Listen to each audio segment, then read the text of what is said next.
It was one of those nights where the air felt heavier than usual. You work long enough in dispatch, you notice things like that. The quiet isn't really quiet. There's this weight to it. Like even the hum of the monitors sounds softer, muffled. I remember thinking about it, leaning back in my chair, checking the clock. It was 2:14 a.m., shift halfway done. The phone lit up. Line 2. At first, I didn't even register the sound. It wasn't like most calls. No screaming, no frantic rush of words. Just this faint breathing. 911. What's your emergency? I said, voice steady out of habit. Nothing. Just a breath in. Breath out. Hello. I tried again. That's when I heard it. A small voice, trembling. A boy. It's under my bed. I leaned forward. Okay. Who's under your bed, sweetheart? The voice paused. Not who. I felt my skin prickle. I glanced at the screen for location data. It was pulling something, an address, small house on the edge of town. I've been on that road before. Quiet. Old. Tell me your name. Daniel. Okay, Daniel. Is your mom or dad home right now? Another pause. They're sleeping. Something about the way he said it, flat, almost rehearsed, made me frown. Kids don't usually talk like that in emergencies. And where's your room? I asked. Upstairs. I started typing notes for the responding unit. Can you tell me what's under your bed? Silence. Then, it's looking at me. I felt a tightness in my chest. What does it look like? I can't see its face. Why not? It's hiding from the light. I motioned to the guy across from me, Mark, and mouthed patch in so he could start listening. I kept my voice calm. Daniel, is this a person? Someone who broke in. The kid's breathing sped up. It's smiling. The hair on my arm stood up, not because of what he said, but because of how he said it. Flat again, like he'd been told to recite the words. Daniel, is anyone there with you? Anyone telling you what to say? No. I heard something faint in the background. A low, dragging sound like cloth sliding over wood. Daniel, I need you to stay on the line. Do not hang up. Can you get off the bed? A pause. I'm not on the bed. That froze me. Where are you then? I'm in the closet. My stomach sank. The location ping updated. The signal still steady, still at the same house. Mark was typing furiously, sending details to the unit. I kept him talking. Why are you in the closet, Daniel? They told me to hide. Who told you to hide? Another pause. The man. The way he said it, quiet, matter of fact, didn't fit the situation. I knew fear in voices. This didn't sound like fear. It sounded like repetition. Daniel, is the man still there? Yes. Is he under the bed? Yes. Daniel, can you tell me if the man hurt you? Silence. Then, in the same exact tone as before, he said, don't look at his face. The line hissed for a second, like static, and I swear, I heard another voice behind his. Deep, slow, a whisper so low I couldn't make out the words. Daniel, are you alone in the room? I asked again. He's under the bed. What is he doing? He's smiling. Same words, same tone. I typed it exactly into the call notes, but in my head, it felt wrong. Like the kid wasn't answering me. He was following a script. I told him officers were coming. I told him to stay in the closet. He didn't respond. Then, he knows you're listening. That one broke the pattern. It wasn't rehearsed. It was whispered fast, shaky, like real fear finally cracked through. I sat up straight. Daniel, stay with me. What? Click. The line went dead. The responding unit, 3 minutes out, radioed in. They pulled up to the house. Lights off, front door shut. No answer when they knocked. Dispatch protocol says they announce and enter if they believe a child's in danger. So they did. Upstairs, they found the bedroom. Empty bed. Closet door, cracked open. No kid. But the weirdest part? The bed frame was on the floor. No clearance underneath. You couldn't crawl under it, even if you tried. I replayed the call after the officers cleared. And I'll tell you something I didn't put in the official report. Right before the line went dead, that faint whisper behind the boy's voice. When I slowed it down and cleaned the audio, it wasn't words. It was laughter that I didn't expect to hear from him again. After that first call, the officers searched the house top to bottom. No sign of a boy named Daniel. No sign of a break-in. The address came back as owned by an elderly couple. No kids in the household. They'd been away visiting family for a week. We logged it as a possible prank, but it didn't sit right with me. Kids can prank. Sure.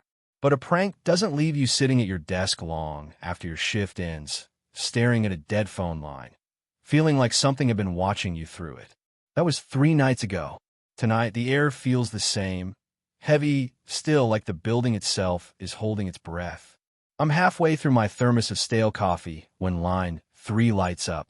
Location field populates before I even answer. Same street, same house. My hand just hangs over the receiver for a second. I tell myself it's probably a coincidence. Maybe another neighbor. Maybe a wrong number. But I pick up anyway. 911. What's your emergency? Breathing. Slow. Shallow. Like the person's trying not to be heard.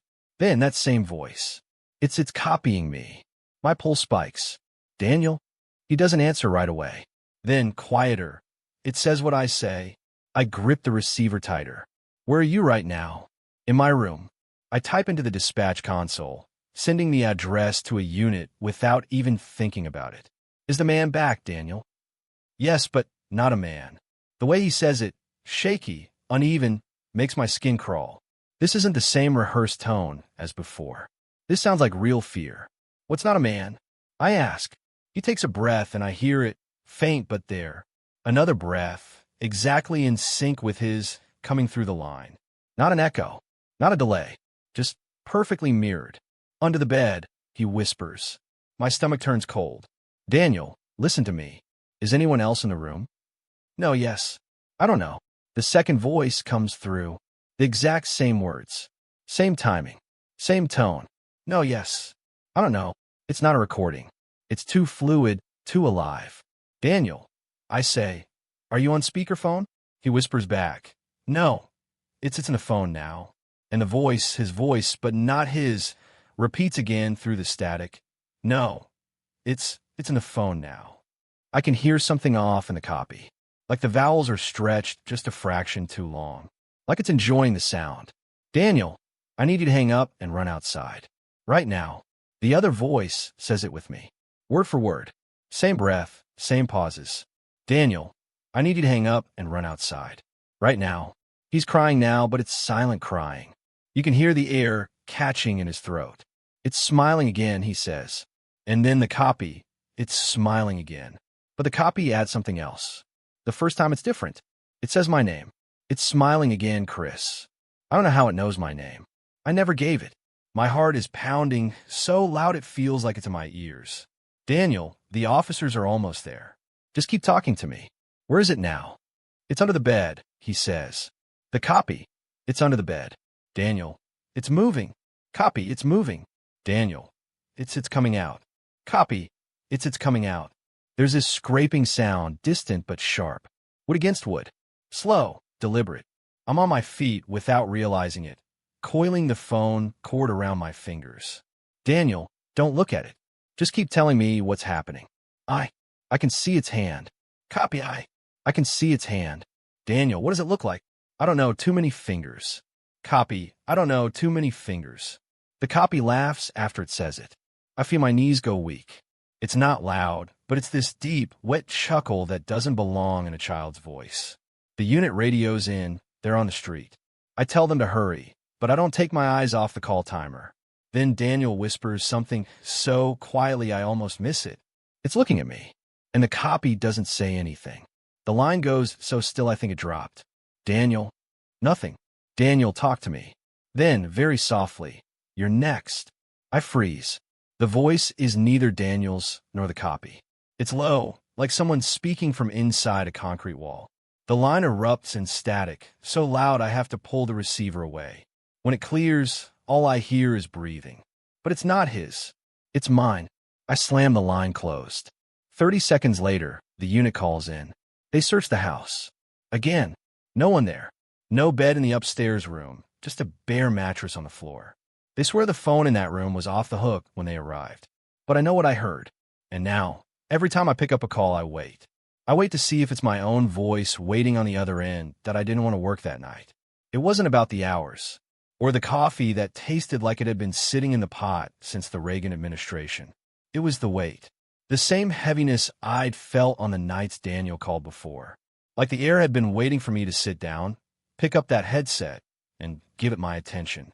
We'd had a quiet first half of the shift, a couple of fender benders, a drunk stumbling down Main Street. Nothing out of the ordinary. But in the back of my head, I kept replaying that last call.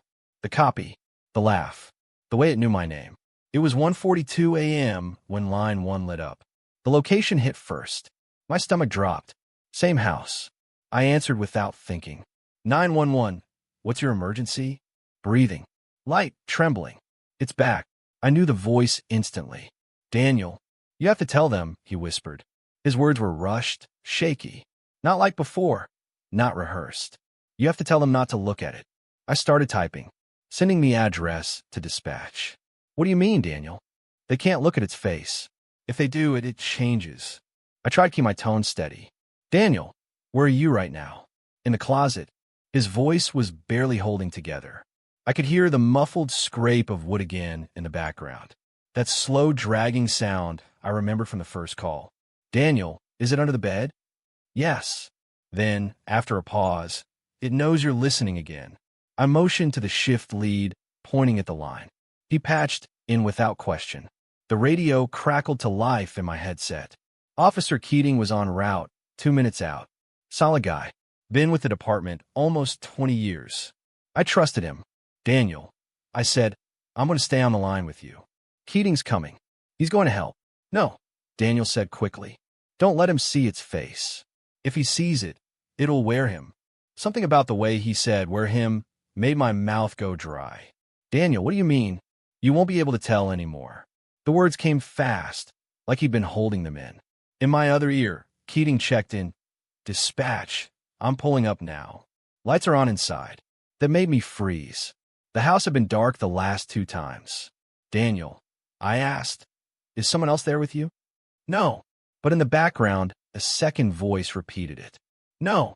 Not quite his tone. Not quite his pitch. Keating's voice cut in again. Dispatch. I'm at the front door. Knocking now. Daniel, I said, I need you to stay in the closet. Do not come out until Keating tells you to. But he wasn't listening anymore. He was whispering faster now, almost panicked. Tell him now. Don't look at it. Don't look at it. Don't. The line broke into static. At the same time, Keating's radio cut out mid-sentence. 1 second he was speaking, the next there was just silence. Keating, respond, I said. Nothing. Then, through Daniel's line, I heard something I will never forget.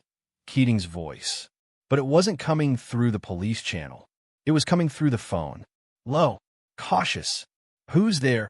Daniel's breathing picked up hard in my ear. He's in my room. The sound of footsteps. Heavy ones crossing the floor. Then Keating again. What the hell? A loud thud. Like something hitting the wall. Daniel, I shouted. Frantic whispers came pouring through the line. Not just Daniel now. More voices. Overlapping. Words tripping over each other so fast they blurred into noise. Don't look, don't look, don't look, don't look, don't look. I yanked the headset off one ear, my pulse pounding so hard it hurt. Keating, come in. Silence. Then, suddenly, Daniel's voice clear as day. He saw. I swallowed hard. What do you mean he saw? He's smiling now. And then Keating's voice, but it was wrong. The cadence was all off. The vowels dragged like they'd been stretched. Dispatch. I have the boy. Relief flared for a second. Copy that, Keating. Bring him out. No. Daniel's voice said at the same time. That's not him. The radio hissed. Heading out now. In the background of the call, Daniel's breathing quickened into short, sharp gasps. Don't let it bring me to you. The line went dead. My fingers hovered over the keyboard, torn between keeping the channel open or calling backup.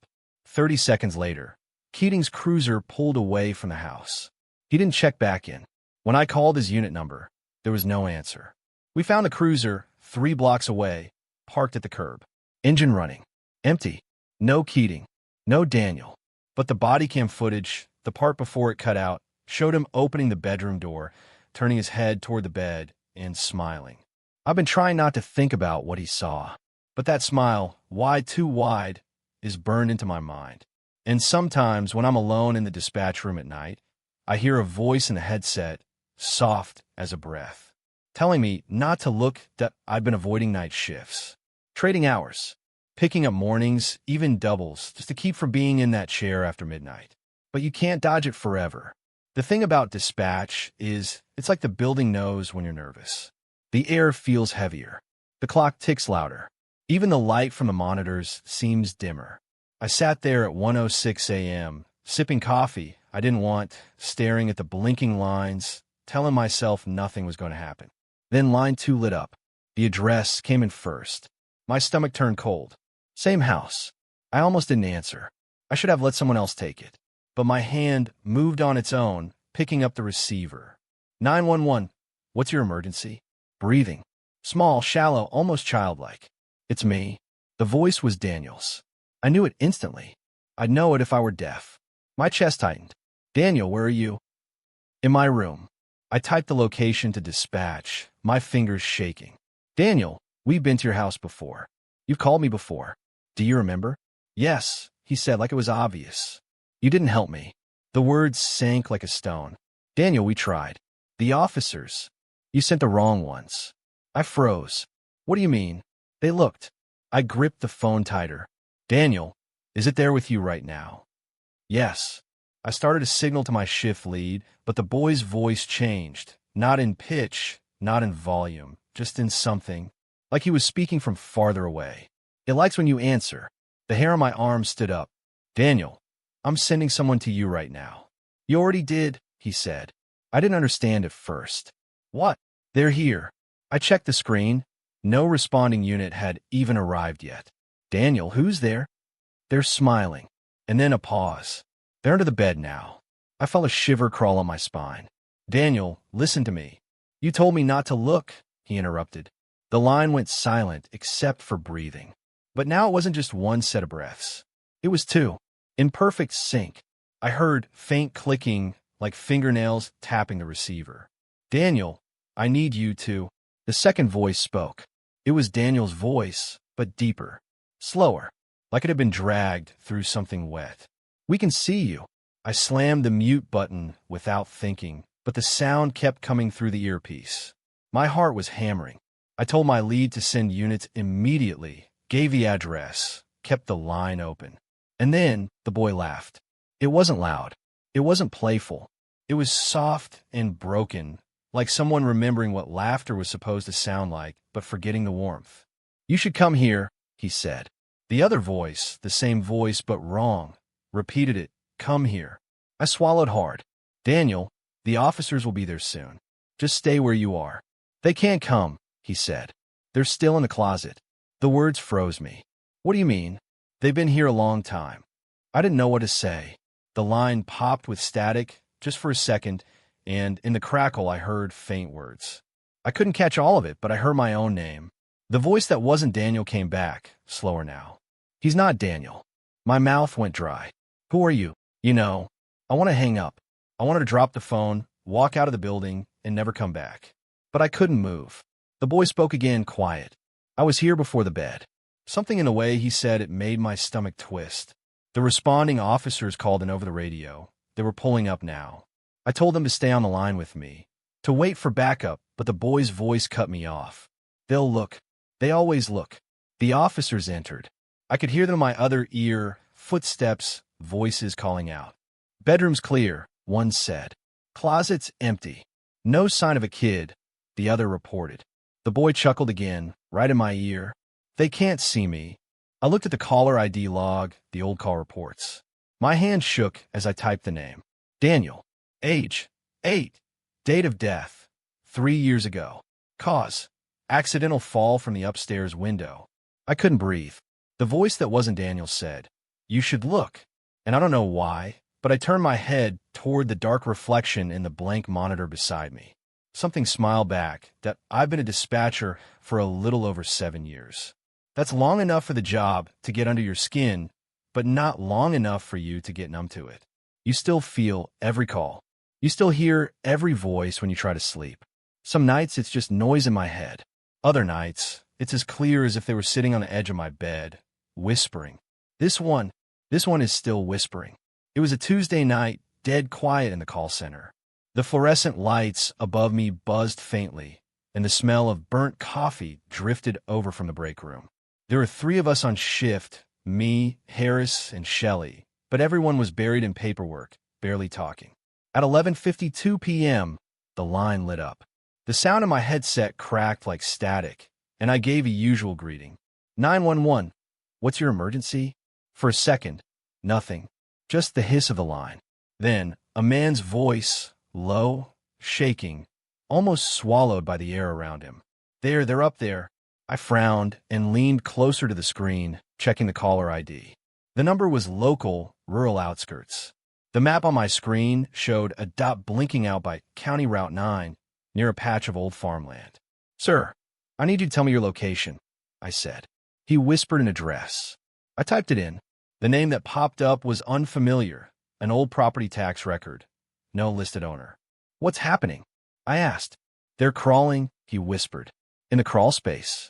Above me, my fingers paused over the keyboard. Someone broke into your house. No, it's not like that. He stopped. I heard it then. Not from his voice. From somewhere else, bleeding faintly into the line. Breathing. Slow. Deep. Rhythmic. Not his. Too far away to be coming from the mouthpiece, but too close for comfort. I swallowed. Sir, where are you right now? In my living room, he said. Lights are off. I can see the vent. What vent? The one for the crawl space. It's open a crack. The breathing grew louder for a moment, then softer again, like something shifting position. Is anyone else in the house with you? I asked. No. He sounded like he wanted to say more, but didn't. I sent the dispatch request to the nearest unit, about 12 minutes out. 12 minutes can be an eternity. Okay, sir, I'm sending officers to you right now. Stay on the line with me, all right? He didn't answer right away. Then, in the smallest voice, I don't think it's a person. My stomach tightened. What do you mean?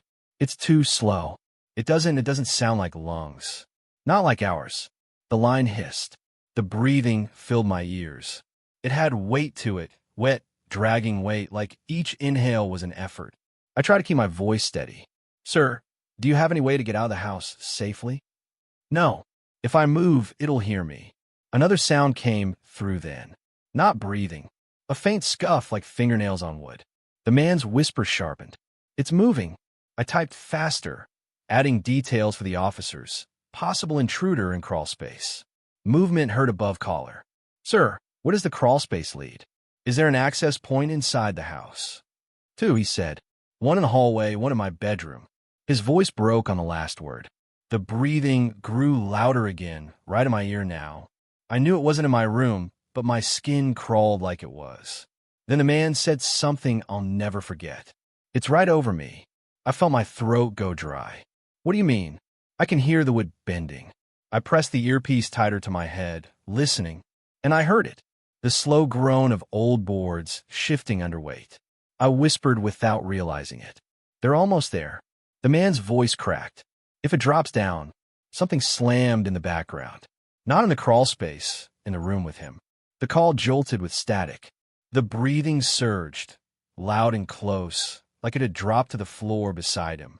I could hear him scrambling, his phone clattering, his breath ragged. Then silence. Dead air. I called his name, shouted into the headset, but nothing came back. Not a voice. Not even breathing.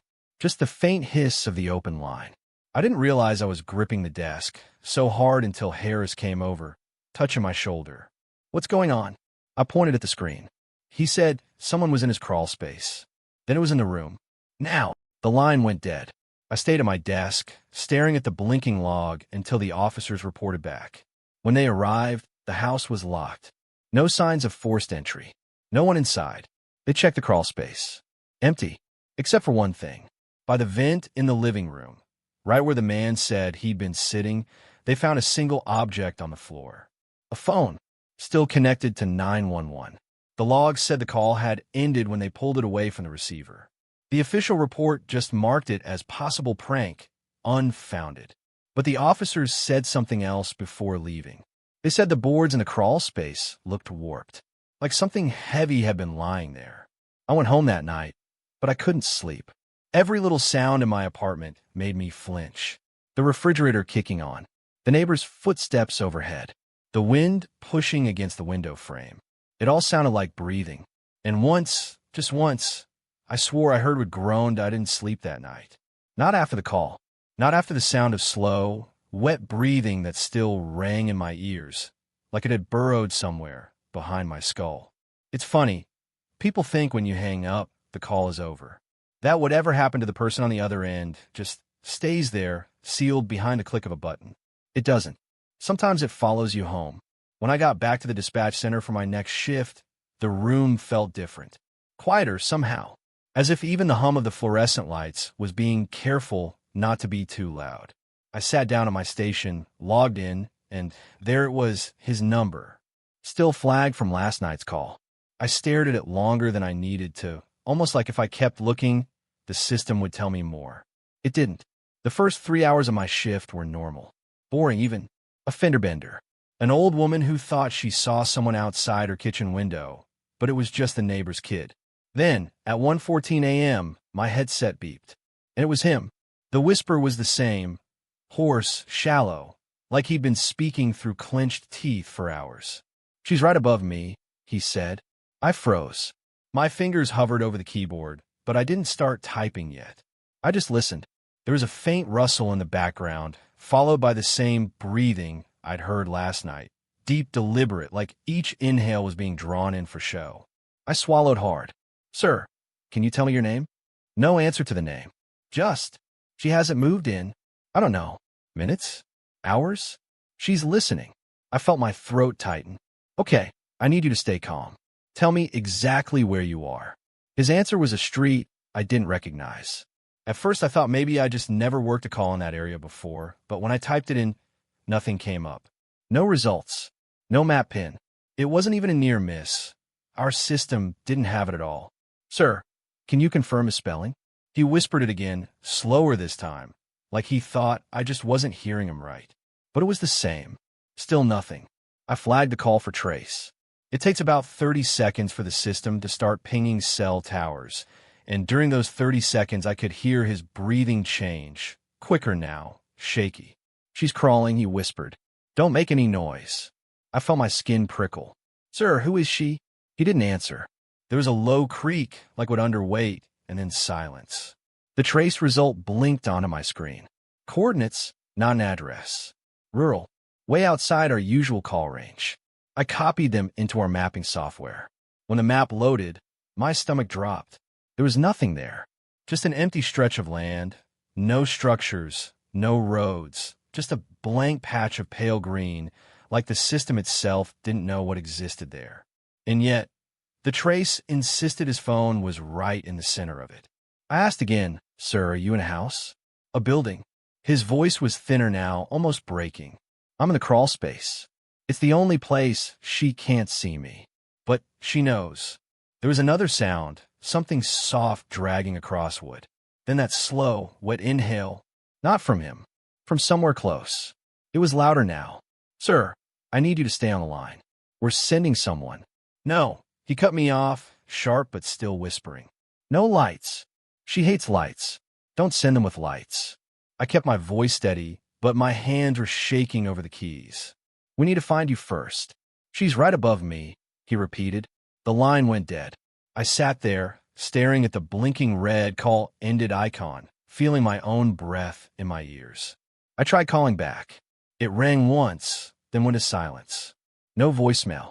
No disconnect tone. Just nothing. I logged the incident and forwarded the trace coordinates to the nearest sheriff's office. They told me they'd send someone out, but an hour later, they called back. The deputy said they drove to the location. GPS took them right to the spot. But there was no house, no road, just an overgrown clearing surrounded by trees. And no one there. They asked if maybe it was a prank call. I didn't answer, because while they were talking, I realized something. Even though the call had ended, my headset was still faintly hissing like a live line. And under that hiss, I could still hear it. That breathing. It was quieter now, almost like it had moved farther away. But it was there, and the longer I listened, the more I became sure it wasn't just on the recording. It was in the line. Live, I didn't think the sound could get any worse. The last call already left me shaky. His voice, the way he whispered like the air itself would betray him. That part stuck in my head. You know how when you hang up from someone, their voice still lingers in your ears? It was like that. I kept hearing him saying, "She's right above me." But tonight, it wasn't just his voice. It was the sound. It started the moment the phone rang again. Same number. Same trace location that didn't exist anywhere on any map. The same flicker on the screen like the call was pushing through something to get to me. When I answered, I didn't even say my usual greeting. I just waited. For a few seconds, there was nothing. No breath. No whisper. Just that hollow static sound you sometimes get when the connection's too thin, like it's stretching. I almost thought the line was dead. Then, a scrape. Slow. Metallic. Deep. It wasn't just sound. It had texture, like I could feel it under my fingernails, even though it wasn't touching me. It drew across my spine. He whispered, finally, voice so quiet I almost thought it was in my head. "She's scratching." I swallowed, tried to keep my voice steady. "What do you mean scratching?" "The wood. She's using her nails." Another scrape. This one's sharper. I flinched. It was the way it carried through the headset, not like normal background noise. Usually when someone's near something scraping wood, it's faint, thin, maybe muffled. But this was too close. It was right against the mic. It was deliberate. I checked the waveform on my screen, the live audio display we use to detect spikes and background interference. The strange part? The waveform was flat. No movement. No sound. Not officially. That doesn't happen. If you can hear it, you should see it. But the line was showing silent. If someone played this call back later, there'd be nothing there. Just my voice. I leaned closer to the monitor, like maybe my eyes were lying. But the scrape came again, slow, drawn out, like nails dragging across an old beam. And he whispered, "She's moving closer." My fingers twitched over the keyboard. "Where exactly are you right now?" He gave me the same location as before. That same impossible spot in the middle of nowhere. It traced perfectly on my system. The red dot sat there, pulsing like a heartbeat. But I'd already looked it up a dozen times before. There's nothing there. Not even a dirt road. I didn't know if I should send someone out. I mean, how do you dispatch an officer to a place that technically doesn't exist? The scraping got louder. It wasn't frantic. It was steady, purposeful. She, whoever she was taking her time. And I realized something. The sound wasn't just scraping along wood randomly. It was following a pattern. Short, short, long, short, long, long, short. It almost felt like a rhythm. Not a song, not words exactly, but something with intent. I pressed the headset tighter to my ear, leaning in. "She's above me," he said again. "I can hear her knees on the beams. She's crawling." "Are you in an attic?" I asked, trying to visualize where he could be. "No." He said it too quickly, like I should have already known that wasn't possible. Another scrape. And this time, the sound seemed to vibrate against my teeth. It was like it was happening inside my own skull. I glanced around the dispatch floor. Everyone else was buried in their own calls, typing, listening, reacting. No one noticed me slowly pulling the headset away and looking at it like maybe the plastic was warm. It wasn't, but it felt heavy, like the sound had weight. When I put it back on, I didn't hear him breathing anymore. I heard her, not a full breath, more like the faint, wet inhale of someone who's been holding still too long. And then 3 quick scratches, almost playful. I froze. The waveform was still dead flat. I wanted to tell him to leave, to get out, to run, but I didn't even know where he could go. What if leaving just meant crawling closer to her? Instead, I whispered, "Can you describe her?" The scraping stopped, and in that pause, I thought maybe he'd moved away from the phone. But then, in the smallest voice yet, he said, "You already know what she looks like." I swear my chest caved in. The line popped softly, like when someone shifts the mic, and then the scraping came again.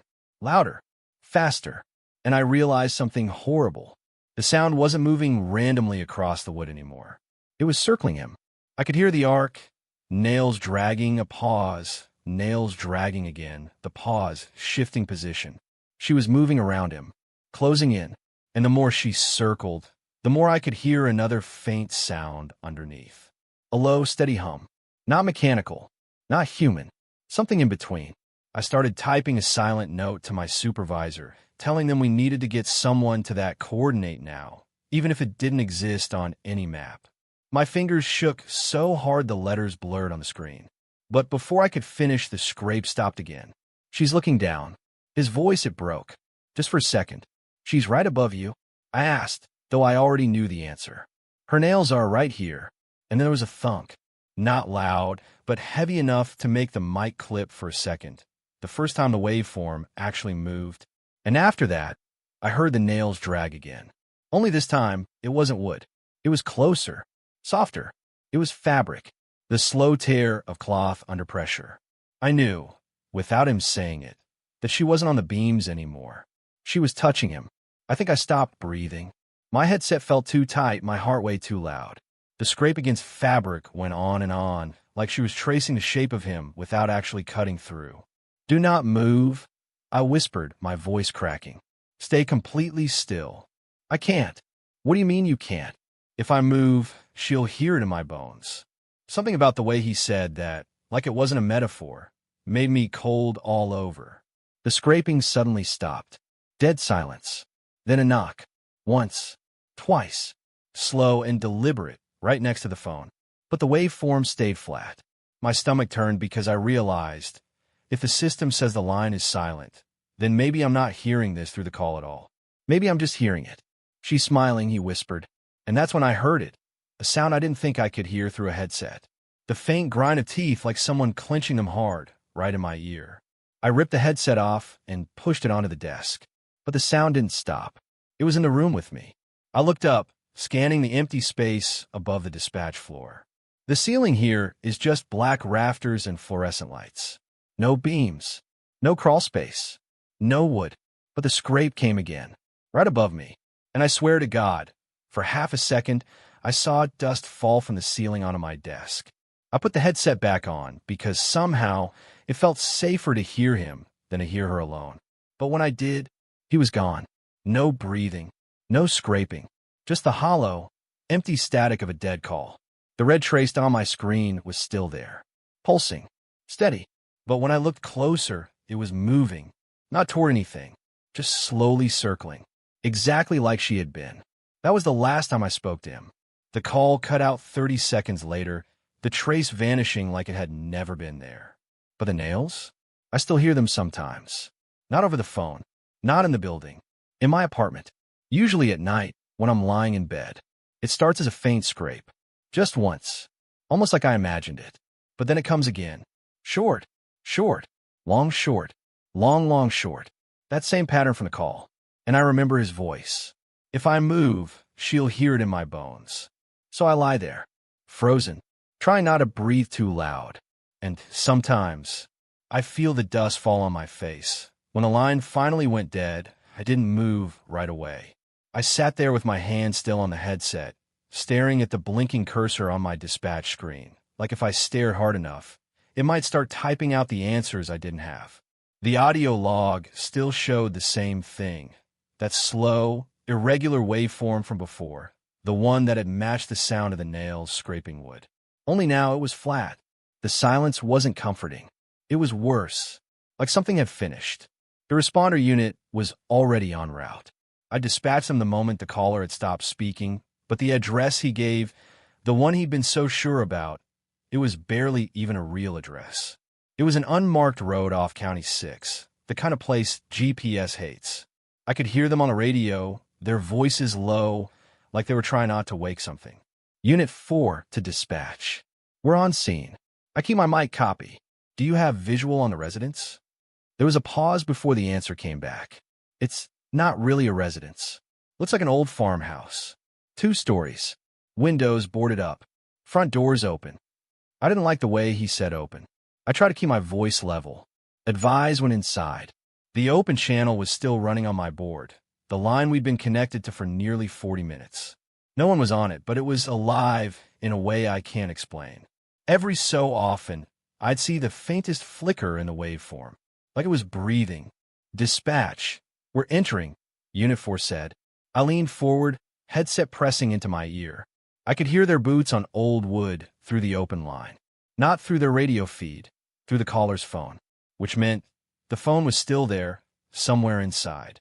Front room's clear, one of them said, voice muffled like he was speaking over his shoulder. Looks like no one's been here for years. Dust everywhere. A few seconds of movement. Then got the phone. My mouth went dry. Say again. It's here. Old cordless handset. Lying on the floor in the middle of the room. The waveform on my screen spiked when he spoke. I don't know why, but my first thought was, don't touch it. They did anyway. I heard the slight scrape as one of them picked it up, the sound so sharp in my headset it felt like it went straight into my teeth. There's no one here, Unit 4 said. No signs of a caller. I checked my notes, the address, everything. Can you confirm you're in a house with a crawl space beneath the floorboards? Silence. Then a small laugh. Not a funny laugh. The kind you make when you don't understand a question. Negative dispatch. No crawl space here. Just solid floor. The line popped in my ear, a small burst of static, like something was pressing its mouth against the receiver and breathing out. I tried to keep my voice from shaking. But the caller said, dispatch. Another voice cut in. Not the first responder, but his partner. His tone was different. Low. Uneasy. We're checking the rest of the place. I heard them moving again. The sound came through both the radio and the open phone line. It was strange. The phone's feed sounded closer, sharper, like it was listening from right inside their boots. They called out what they saw. Empty kitchen, stripped cabinets, one overturned chair, back door swollen shut from rain. When they went upstairs, the boards groaned like they were complaining. Then there was a pause. Dispatch, the partner said again. Go ahead. There's nothing here. Rooms are empty. But the dust, he stopped. I leaned in. Say again. The dust is disturbed. Like something was crawling. The waveform on my screen shivered. I could hear it now, faint, almost lost under the hum of the open line. A dragging sound. Nails again. Slow. Deliberate. I didn't want to say anything. I didn't want to make it real. Unit 4, I finally said. Do you hear that? There was a pause. Then, too quickly, negative. They were lying. Another moment, then the first responder came back on the radio. Dispatch. We've cleared the building. No occupants, no crawl space, nothing to indicate anyone's been here recently. I stared at the waveform. Then where's the sound coming from? They didn't answer. Instead, I heard on the open line the sound moving, crossing the room, getting closer to the phone. My pulse thudded in my ears. Unit 4, I need you to leave. Now. A beat. Then, copy. I heard their boots heading for the stairs. But the scraping, it didn't move with them. It stayed, right there with the phone. And then, just before the first responder's radio clicked again, the line whispered. Not words, just a dry, hollow rush of air. Then the phone went dead. They came back to the station with nothing but a report that said, no caller found. No crawl space. Premises abandoned. The phone they'd found? It wasn't in their evidence box. I asked where it was. They both looked at each other. We left it there, the first responder said. Why? He didn't answer. The partner spoke instead. Because it rang. That night, long after my shift ended, I pulled up the audio log from the call. The official record said silent line. No speech detected. No unusual noises. But when I listened with the volume turned up, I heard it. Faint, almost part of the static. The nails. Slow.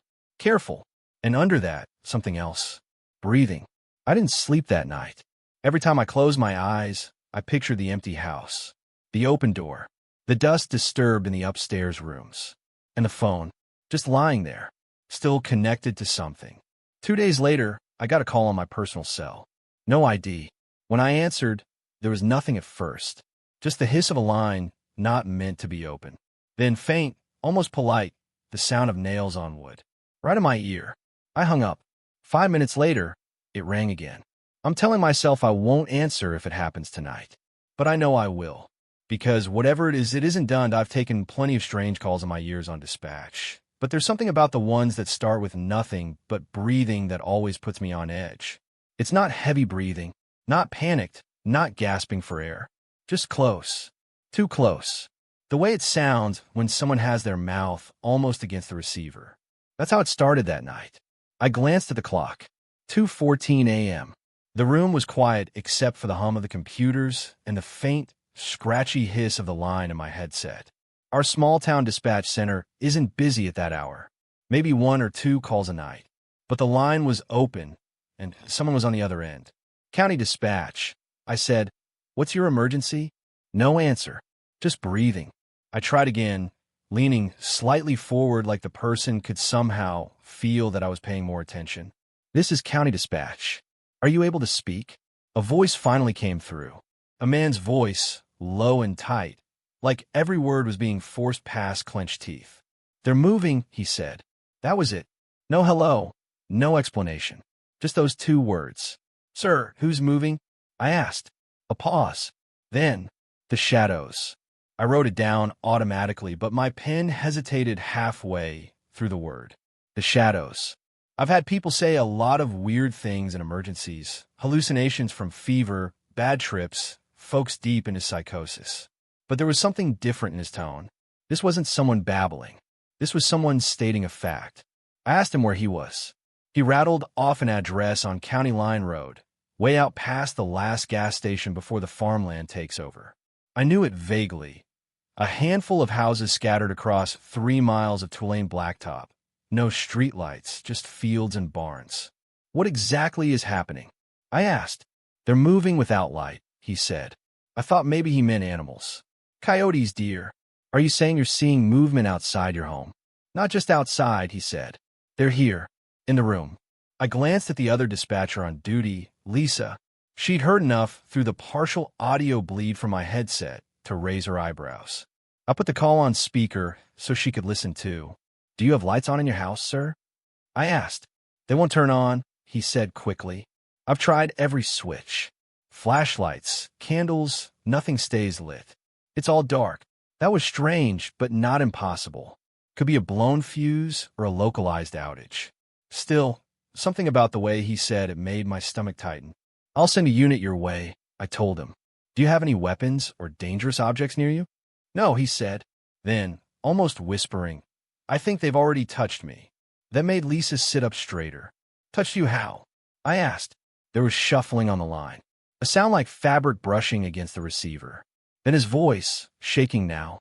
"It's cold when they do, like someone pulling the heat right out of you." My fingers hovered over the keyboard as I logged it for the responding officer. But before I could confirm, the man screamed.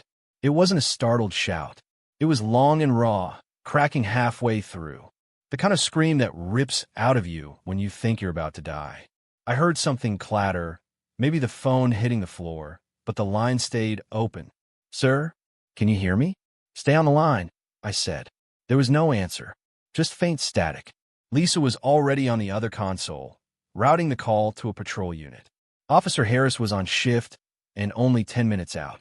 I stayed on the line, hoping the man would pick up again, hoping to hear something that would tell me he was still alive. Then, in the background, through the low hiss, I heard it. A sound like bare feet dragging across hardwood. While Harris drove out, I checked the power company logs. Sometimes we get confirmation if an outage is affecting an area. It helps us know whether it's electrical trouble or something else. But when I pulled up the address, there was nothing. No reported outages. No active work orders.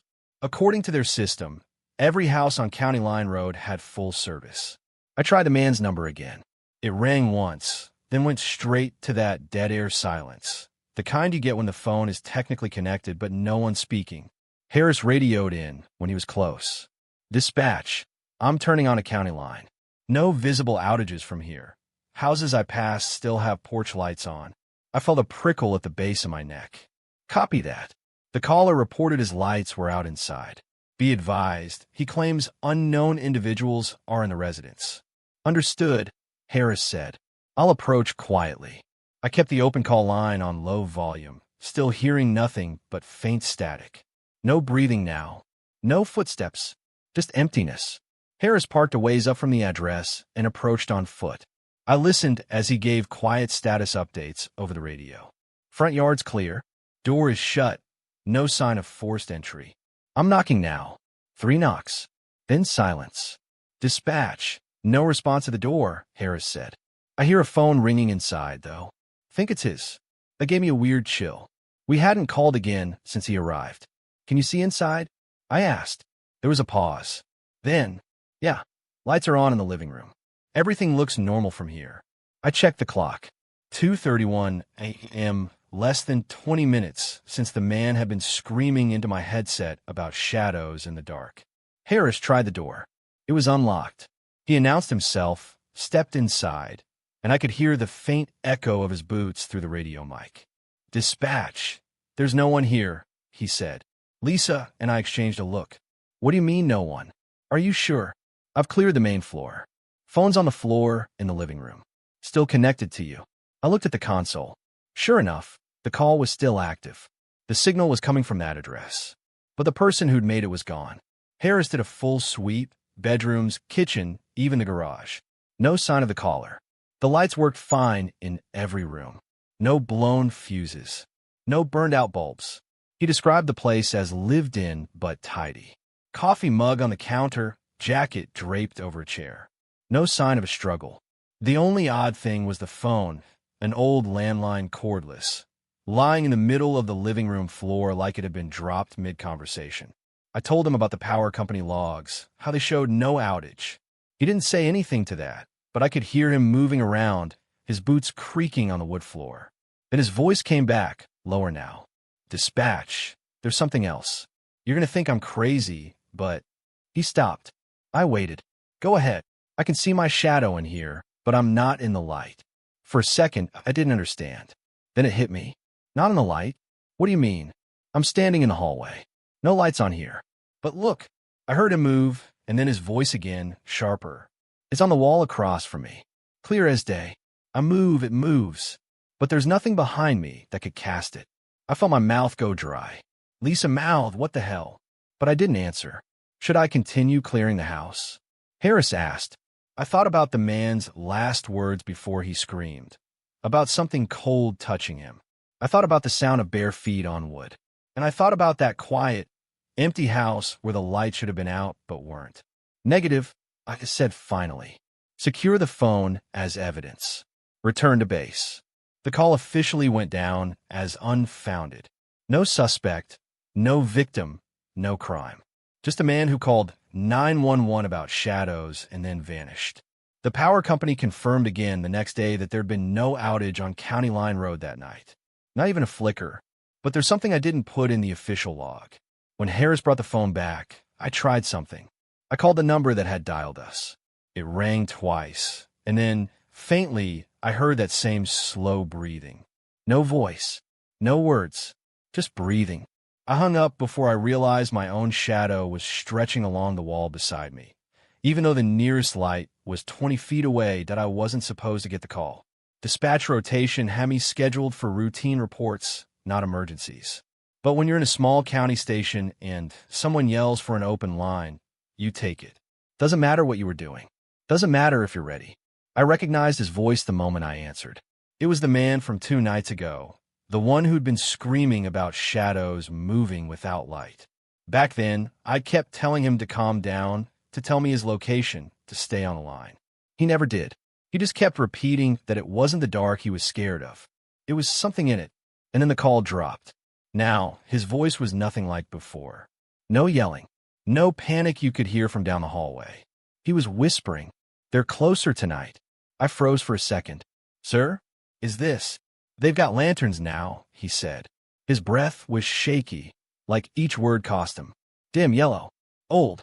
They're moving through the field." I stared at my console. It was just before 3 a.m. Quiet night otherwise. No wind. No storms. No power outages. I glanced at the incident log from 2 nights ago. The note still sat there. Caller claims moving shadows. Power company confirms no outage. "Who's closer, sir?" I asked. He didn't answer at first. I could hear the faint creak of wood. It took me a second to realize it was floorboards under his feet. "They're carrying them," he finally said. "The lanterns. I can see them through the window. There's no light out here. No moon. No yard lamp. But the lanterns, they're moving like they know where they're going." I thought maybe it was a trespassing situation. A group of kids, maybe drunk, pulling some prank. But his voice wasn't the kind you hear when someone's angry about kids in their yard.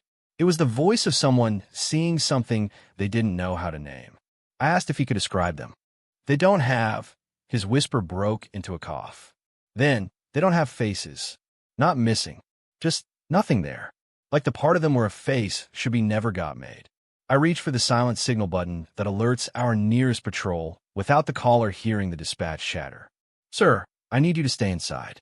Lock your doors. Turn off all your lights. Where are you right now? I'm inside, he said, but I'm not turning off the lights. The lanterns get brighter when it's dark in here. The line went silent for a moment. I thought maybe it dropped again, but then I heard something faint, like the muffled sound of wood tapping against glass. They're at the porch. I sat up straighter, my mouth dry. Who's at the porch? The lanterns, he whispered. I could hear my own breathing in the headset now. Too fast, too loud. The thing about working dispatch is you learn to separate real from imagined. Drug trips, mental breaks, exaggerated fear. But his voice, it didn't sound like a story. It sounded like a man already halfway gone. I need you to stay calm, I said. Help is on the way. No, his voice was suddenly sharp, urgent. Don't send them here. They'll see the lights moving through the field. They'll follow them back. He moved the phone away from his mouth then, and I could hear the sound of fabric rustling, like a curtain being pulled aside. They're looking up at the window. My scalp prickled. Sir, they don't move like people, he said, still looking outside. The legs bend wrong. I don't think they're standing on the ground. I motioned for my supervisor, who was watching from across the room. He mouthed address, and I shook my head.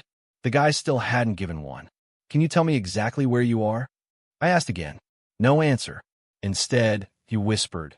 One of them's holding the lantern out toward me. It's brighter than before. I can see. His voice cut out. Not the call, just his words. Like he'd suddenly stopped speaking mid-sentence. Then the sound came. Not breathing. Not footsteps. A low, drawn-out scraping, right against the receiver. Like something sharp was dragging slowly over the phone's mouthpiece. It only lasted a few seconds before he came back on the line. His voice was different now. Lower, almost a growl. They know you're listening. My hands tightened on the console. Sir, Click. The line went dead. I didn't go home after that. I couldn't.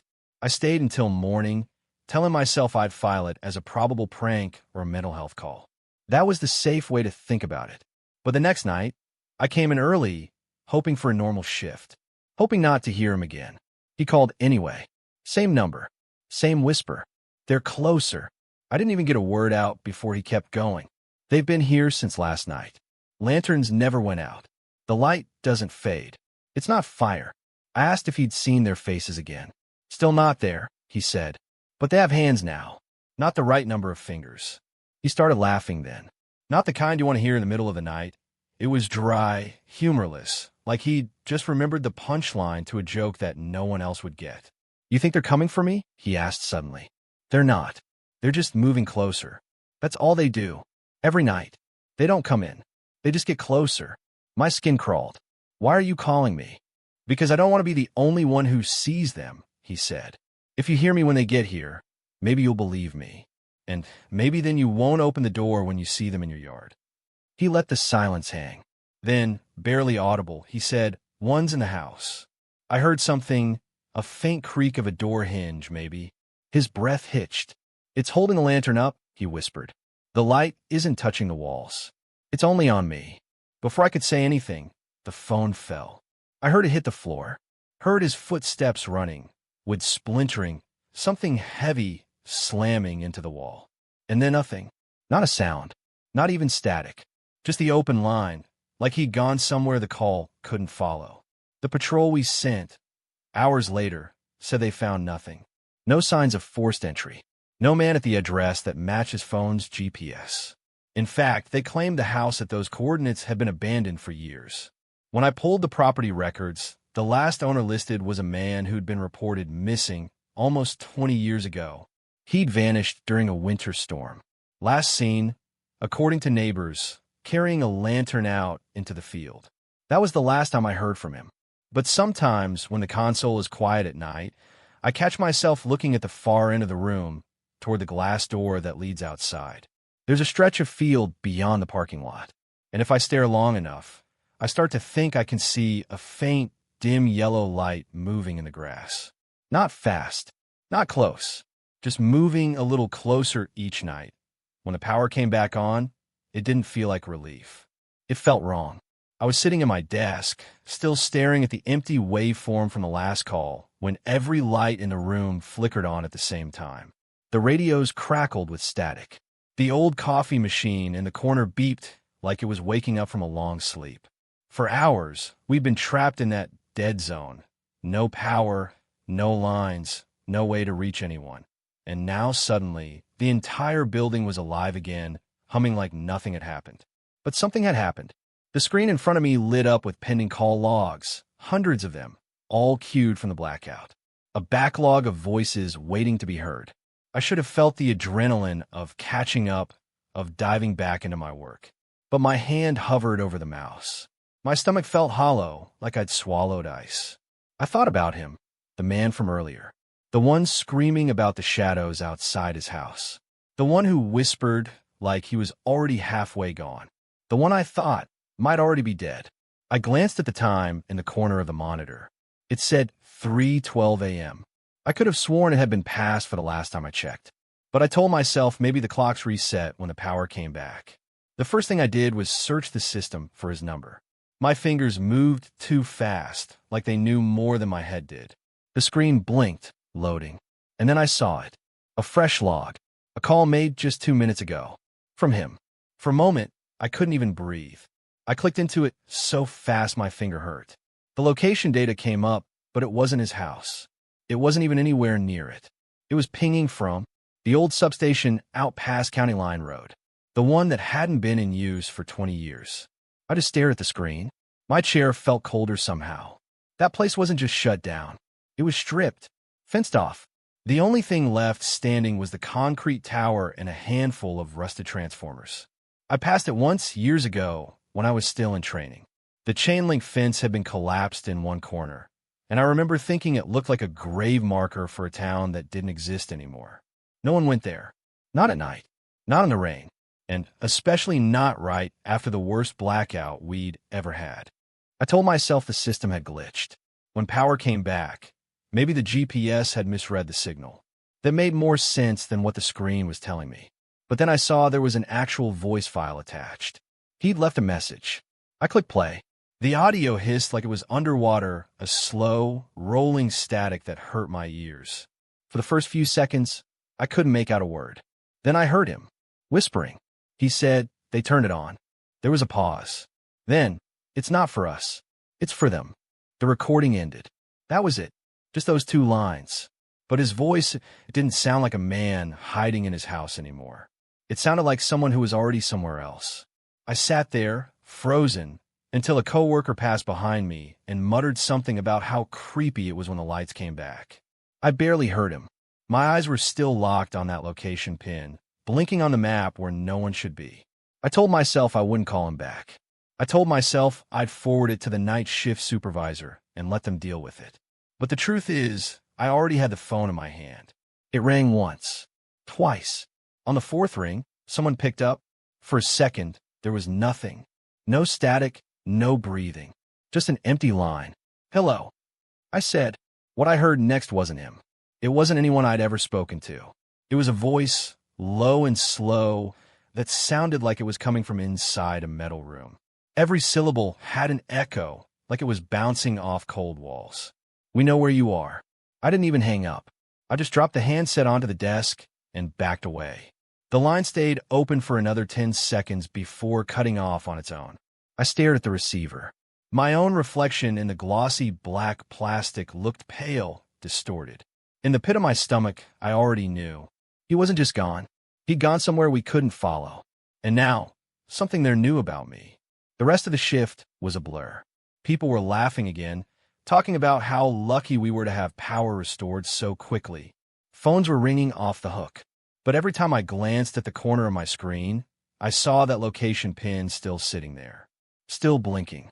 Like it was waiting for me to do something about it. When a morning shift arrived, I told them I wasn't feeling well. They didn't argue. I probably looked like I'd been awake for days. I walked out into the gray dawn, the streets slick with leftover rain. The power lines above me buzzed faintly, but in a way that didn't sound right. The hum was uneven, almost like breathing. I should have gone home. Instead, I drove. The substation wasn't far, maybe 15 minutes outside town. The closer I got, the fewer houses I saw. Just empty fields and tree lines that seemed to lean over the road. When I pulled onto the gravel shoulder, I could see the chain-link fence. The "No trespassing" sign was faded to white. The place looked dead, but the light was on. One single industrial lamp, high on a bent pole, casting a pale circle on the wet ground. I killed the engine and just sat there, gripping the wheel. The air felt heavier here. I thought about his voice, the way it had changed from desperate to resigned, like he'd stepped into a place where he knew there was no coming back. And then I saw it. Inside the fence, right in the middle of the cracked pavement, was a phone. An old rotary model, the kind that shouldn't have been able to work without a landline. The cord trailed into the darkness, disappearing between the gutted transformer shells. It rang. One single, sharp sound that made my whole body jolt. I didn't get out. I didn't move. I watched it ring again, and again. By the third ring, I was gripping the steering wheel so hard my fingers hurt. The fourth ring never came. The light above the yard flickered once and went out. I sat in complete darkness for what felt like an hour before I finally started the car and drove away. I didn't look in the rearview mirror. When I got home, the power was still on. But my kitchen clock, it said 3:12 a.m., the exact same time it had been when I saw his call log. I checked my phone. It said 3:12. I checked my laptop. 3:12. I didn't sleep that morning, or the next night. I don't think I'll sleep again, because every so often, when the house is quiet and the lights buzz faintly overhead, I swear I hear a phone ringing in the distance. And when it does, I know it's for me. It was a little after midnight when the call came in. I've been staring at the clock for what felt like hours, watching the second hand drag itself through the stale air of the dispatch room. Nights like that feel heavier. You notice every hum of the fluorescent lights, every scratch of a pen against the logbook, the faint clink of a coffee spoon against a chipped mug. We only had two of us on shift, me and Martin, and he'd stepped out for a smoke, leaving me with the radio chatter and the empty chairs. The phone rang. Not the usual double beep of an internal line, but the sharp, metallic ring that means it's coming from outside. 911, what's your emergency? I kept my voice steady, the way they teach you. Calm, but not cold. At first, there's just breathing, a slow inhale, a shaky exhale. I almost repeated my greeting when I heard it, a voice so thin I wondered if it was coming from far away. Do you see her too? I blinked. I'm sorry, sir. Can you repeat that? A pause. Then, slower. Do you see her too? I glanced at the monitors out of habit, though I already knew it was pointless. We don't get video unless the caller is patched through from a security system or a phone app that shares it. And even then, there's a process. This was just audio. See who? I asked, typing to keep the line active. Another breath. A wet swallow. The woman in the corner. My eyes flicked instinctively toward the far corner of the dispatch room. Nothing but the broom closet door. I leaned forward. Where are you right now, sir? In my living room. His voice trembled. She's been standing there for 10 minutes. Not moving. Not talking. Do you know this woman? I asked. No, the answer came too fast. Then, quieter, she's smiling. I don't think she's real. My skin prickled. I'd had people call in about break-ins before. Delusional episodes. Even shadow figures during sleep paralysis. But there was something in his voice, a deliberate, hesitant way of speaking, like each word was being pulled out against his will. Sir, I need your address. He gave it. I started typing into the system, my fingers feeling stiff. I kept him talking. Can you tell me what she looks like? He let out a sound that was almost a laugh, but it broke halfway. I can't. If I look too long, she changes. I froze with my hands on the keyboard. Changes how? The line went quiet except for a faint hum, like static. I thought maybe he'd hung up, but then... She's closer now. I swallowed hard. Did she move? No, she just is. I motioned for Martin, who had just come back in, to run the address. He started pulling it up, giving me a look that said, "What the hell is this?" Sir, I said, "Are your doors locked?" I think so. I don't remember. His voice cracked. She's looking at me now. I stared at the far wall of the dispatch room again, my stomach twisting. I shouldn't have done it, but I asked, "What is she doing?" He whispered, tilting her head. Martin mouthed, "Police are en route." I nodded, But the man on the line didn't sound like someone who believed help was coming. "I can hear her," he said suddenly. "Hear her say what?" I asked. His breath hitched. "She's not talking." "Then what do you hear?" Another long silence. Then, "You breathing?" The hair on my arm stood straight. "Sir, that's not possible." "I'm not." "Yes, you are." He cut me off, his tone suddenly sharp. "You're breathing in my ear." I sat back in my chair, pressing the headset tight against my head. My own breath sounded loud now, ragged. I checked the call logs. There was no indication of second audio source. No echo. "Sir, stay on the line with me." "Officers are." She's whispering now. My mouth went dry. "What is she saying?" The line cracked with faint static, like someone brushing against the mic. I leaned in, straining to catch anything. "She says," his voice faltered, as if the words hurt to say. "You see her too." I felt my throat tighten. I tried to keep my voice even. "I don't, sir. I can't see anything from here." "Yes, you can." This time his voice was low, almost accusing. "You've been staring at her since I called." For a second, I thought he meant I'd been imagining her here in the dispatch room. But then I realized he meant something else. Something worse. Martin was looking at me now, brow furrowed, mouthing what's wrong. The man whispered, "She's right behind you." Every muscle in my neck tensed. I didn't turn. I forced my voice to stay calm. "Sir, focus on me. Don't look away from her. The police should be there soon." But he wasn't listening anymore. His breathing grew faster. "She's moving. She's..." The line went dead. I stared at the blinking cursor in the dispatch log. Martin was already on the phone with the responding unit, but I didn't hear a word he was saying. My headset felt heavier than it should have, like something was leaning into it. A single thought kept circling my mind, too loud to push away. I hadn't turned around yet. I didn't sleep after that first call. Not because I couldn't, but because every time I closed my eyes, I thought about what he'd said. "Do you see her too?" It kept echoing in my head, like a song you don't want stuck there. Except there was no melody, no rhythm. Just this raw, shaking voice from some stranger in the middle of the night, asking me a question that made no sense. The fact that he didn't give video access, that's what I couldn't let go of. Because it meant he wasn't guessing. He wasn't playing a prank. He was sure I could see her, even though I couldn't. At least, I thought I couldn't. The shift the next night was quiet at first. The kind of quiet that doesn't feel peaceful, more like the air's holding its breath. Phones were barely ringing. My partner, Jenna, was scrolling on her phone. I just sat there, staring at the clock, listening to the low hum of the fluorescent lights above us. Then, the phone lit up. Same number, same time of night, and my stomach just dropped. I hesitated, stared at the little red, incoming call light like it might go away if I didn't touch it. But Jenna noticed. You gonna get that?" I didn't answer her. My hand just sort of floated to the receiver and picked it up. 911, what's your... She's smiling now. That's all he said at first. Same voice. Same breathless, shaking tone. I froze. I think I even forgot to breathe for a few seconds. "Sir, is this..." She's closer. I can see her hands.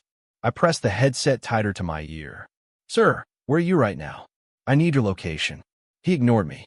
She's moving her fingers, like she's counting something. 1, 2, 3.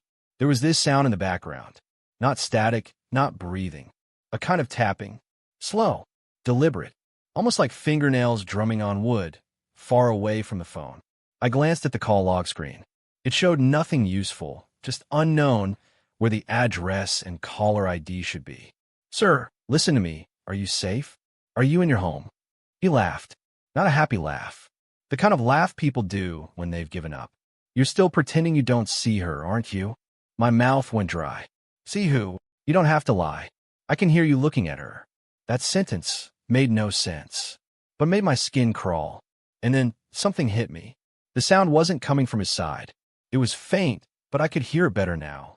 That slow, deliberate tapping. It was bleeding into my audio feed, which shouldn't be possible. Unless... I pulled the headset slightly away from my ear, but the tapping didn't stop. It was still there. The man whispered, "She's behind you now, isn't she?" I swear my whole body locked up. I didn't want to turn. Didn't want to even glance over my shoulder. My throat tightened, and I forced my voice to stay even. "Sir, you need to focus on telling me you're..." She's smiling, he cut in. Her teeth are too many. The tapping got faster. Not frantic, just more certain. Closer. And then, as if on cue, the audio made this faint, wet sound. Like lips parting. I shot Jen a look. Do you hear that? I mouthed. She frowned. Hear what? So it was just me. Her hands are on your chair, the man said softly. You'll feel her in a second. I ripped the headset off. The tapping stopped. But before I could even breathe in relief, I heard it outside the headset, right by my left ear. I spun around so fast my chair almost tipped, scanning the room. Nothing. Just the dimly lit dispatch floor, empty except for Jenna across from me. She was staring now. Are you okay? I put the headset back on with shaking hands. The man didn't even pause. She likes when you turn around. Makes her grin wider. Something in me broke a little then. My voice came out sharper than I meant. Where are you calling from? Tell me right now. He went quiet. For a long time, all I could hear was his breathing. Then, don't you get it yet? I'm not calling you. And the line went dead. I should have logged it immediately. That's protocol. But I just sat there, staring at the deadline, trying to steady my breathing. Jenna asked if it was a prank. I told her yeah. I wanted it to be a prank. But that tapping, no, that wasn't something you could fake. The rest of the shift passed without another call. But every so often, I'd think I heard it again, just for a second. Like something brushing the edge of the mic, too quiet to be sure. I told myself I'd forget about it. Just another weird night. But the next time I worked a late shift, the phone lit up at 12:14 a.m. Same number. This time I didn't hesitate. 911. What's your emergency? She's almost there, the man said instantly. His voice was different now. Lower but tighter. Like he was forcing the words out. Almost where? You'll see her any second. I swallowed. Sir, I need. He made a sound, like he'd just choked on a laugh. Oh, there it is. My hand gripped the desk. What do you see? I see you. That froze me. My pulse was in my ears. You see me? She's right next to you. But you're still pretending. The tapping began again, and my stomach dropped. It was closer, louder, and mixed in with it this time was humming. A low, tuneless hum, like someone trying to remember a melody they'd forgotten. She's smiling now, he whispered. And in the background, I swear I heard the same sound twice. Once from his side, once from mine. Like there were two versions of her. One with him, one with me. My fingers hovered over the trace command on my screen. I pressed it, waited, but instead of coordinates or a number, the system flashed an error I'd never seen. No data. Her head's tilting, he went on. I didn't ask how much, it didn't matter. I could picture it. You won't like it when she stops smiling. And then the humming just stopped. Not faded. Stopped. The silence on the line was worse than the noise. I tried to speak, but he beat me to it. She wants to know if she can use your voice next. Something inside me went cold. What do you mean by that? But he didn't answer. The line stayed open, but there was nothing now. No breathing, no tapping. Until I heard something that wasn't in the call. It came from just over my right shoulder. A breath. Long, slow. Warm enough that it brushed my skin. I dropped the headset. The call ended itself. After that night, I stopped volunteering for overnights. But it didn't matter. The call started coming during the day, too. Always the same number. Always the same man. And always her. I never saw her. Not clearly. But I felt her. You know when you're walking upstairs in the dark, and you're sure someone's right behind you? That's how it felt. Constant. Lingering. She wasn't tapping anymore. She'd switched to dragging her nails, slow and deliberate, across whatever surface was near me. Sometimes wood. Sometimes metal. Once my own desk. The last call I got from him before I finally broke protocol came 3 nights ago. I answered it, already tense. She's smiling wider, he said. She knows you're almost ready. I tried to stay calm. Ready for what? You'll see her too. The way I do. And then I heard it. From behind him. A woman's voice. Soft. Crooked. Like she wasn't used to speaking. Do you see me yet? It wasn't in my ear. It was in my head. The call ended without a click. Like it had never started. Since then, I've started keeping all the lights on at home. I don't look in corners. I don't listen too hard when it's quiet. Because I know the second I do, she'll be there. Smiling that I didn't even hang up. I swear, I didn't touch the button. 1 second. The line was alive. Him breathing, that frantic edge in his voice, describing her face, that smile. And then, nothing. Like someone pulled the plug on the whole world. Dead air. Not the usual click when a call drops. Not the slow fade of bad reception. It was instant, like the line had been swallowed. I stared at the monitor, waiting for the signal tone, for the little blinking red dot to stop, but it stayed there. Lit. Solid. Dead. I tried speaking. Sir? Are you still there? Silence. I told myself I should log it and move on. Just note the disconnect and let it go. That's what we're trained to do. We don't chase dead air. But my hand wouldn't leave the receiver. I don't know how long I sat like that, just listening to nothing. It's strange how loud nothing can sound when you're trying too hard to hear something. My own breathing felt like it was filling the headset. My heartbeat, a dull thump, thump, thump, was the only rhythm left. Then, I heard it. Not breathing, not static. A shape in the sound, too soft to mistake for interference. A voice. It was almost beneath the threshold, like it wasn't supposed to be heard at all. A thread of sound weaving through the quiet, carrying something fragile and wrong. It said my name. Not my title, not the way it's written on the roster. My name. The way my mother says it when she's about to wake me up. The way my little brother used to call me from across the yard when he wanted me to come see something. Only it wasn't them. The way she said it, it had this curve to it, like she was savoring the sound. I froze, but the name kept coming, slowly, drawn out, as if she didn't want to use it all at once. I whispered, "Who is this?" Nothing for a few seconds. Then, another line opened. You can hear it when that happens. A faint tone in the earpiece, like someone sliding open a door in the distance. My system screen showed another incoming connection. No ID, no origin point. And from that line, the whisper started again. The exact same voice. The exact same way she said my name. That's when I felt it, like the air in the room tilted. I took off the headset and looked around, half expecting to see someone standing behind me. But the dispatch floor was empty except for me and Kendra, 3 seats over. Kendra had her headset off, scrolling through something on her phone. She didn't notice anything, didn't hear anything. I put my headset back on. Both lines were still open. The original line was just there. No sound now, but still active. The second one, the phantom connection, was breathing into my ear.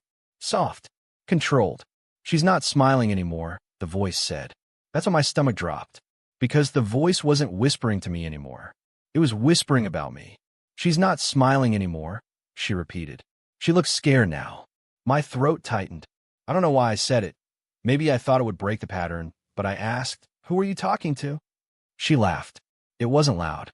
In fact, it was barely audible, like the laugh was inside my own head instead of the headset. But it felt thick, like it had weight. Then she said my name again, and then she described me. She's wearing black. Her hair's pulled back. Her eyes keep moving to the left, like she's checking the dark. I was looking left, toward the row of empty desks near the wall. I spun in my chair and stared. Nobody there. "Kendra," I said quietly. She didn't look up. I called again, louder. "Kendra."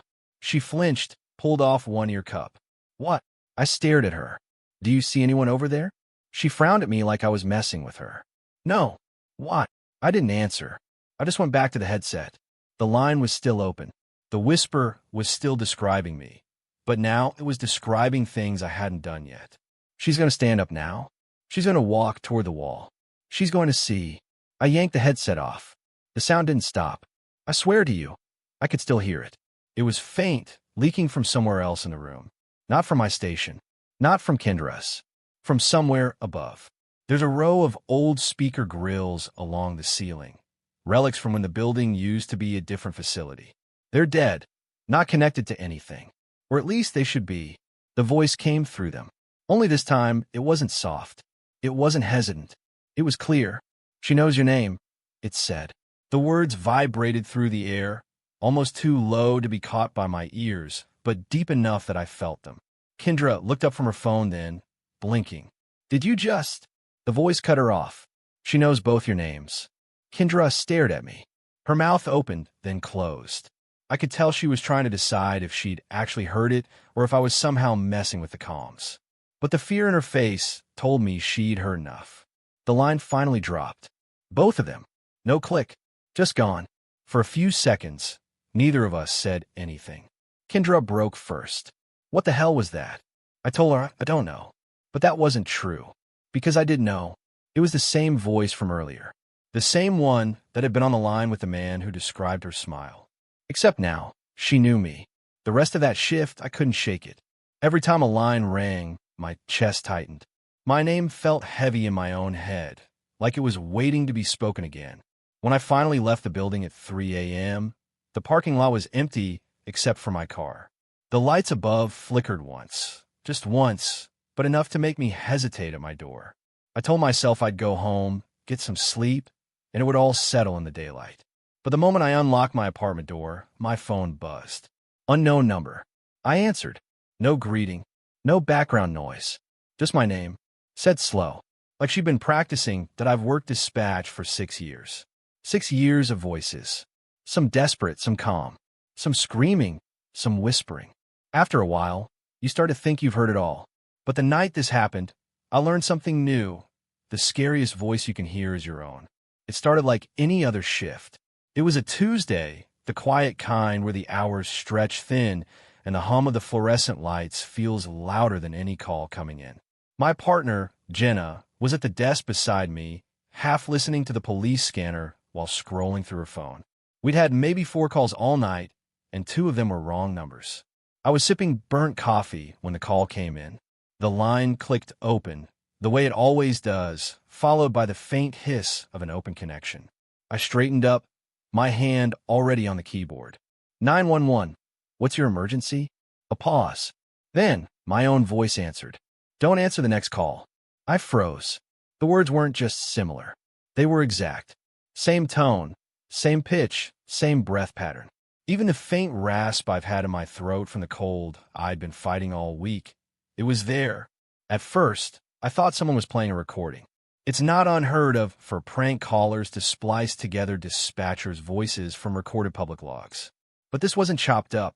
This was fluid, alive. Who is this? I asked. My voice laughed. It wasn't a mocking laugh. It sounded tired, like a laugh you make when something's not funny but you're out of options. It's me, the voice said. I'm you, the real you. I glanced at Jenna. She hadn't noticed anything was wrong yet. She was still scrolling, her chair tipped back. All right, I said, trying to keep my voice steady. If this is some kind of joke, I don't have time. You do have time, the voice interrupted. Too much time. That's the problem. I remember the way my stomach twisted. It wasn't just the words. It was the fact that I knew how I would have said them. The little cadence at the end, the way the last syllable lingered. This wasn't an imitation. I swallowed hard. If you're me, prove it. Okay, it said immediately. Then it listed my address. My old address. The one from the apartment I'd lived in 3 years ago before moving out after the break-in. The address I never give out anymore. My hands went cold. That's public record, I said, trying to reason with myself. It's not just your address, it continued. It's the way you felt when you left. The smell in the hallway. The sound the door made when it didn't quite close right. You didn't lock it that night. You thought you did, but you didn't. That's why I got in. I didn't say anything. I couldn't. My heart was pounding so hard I could feel it in my teeth. Don't answer the next call.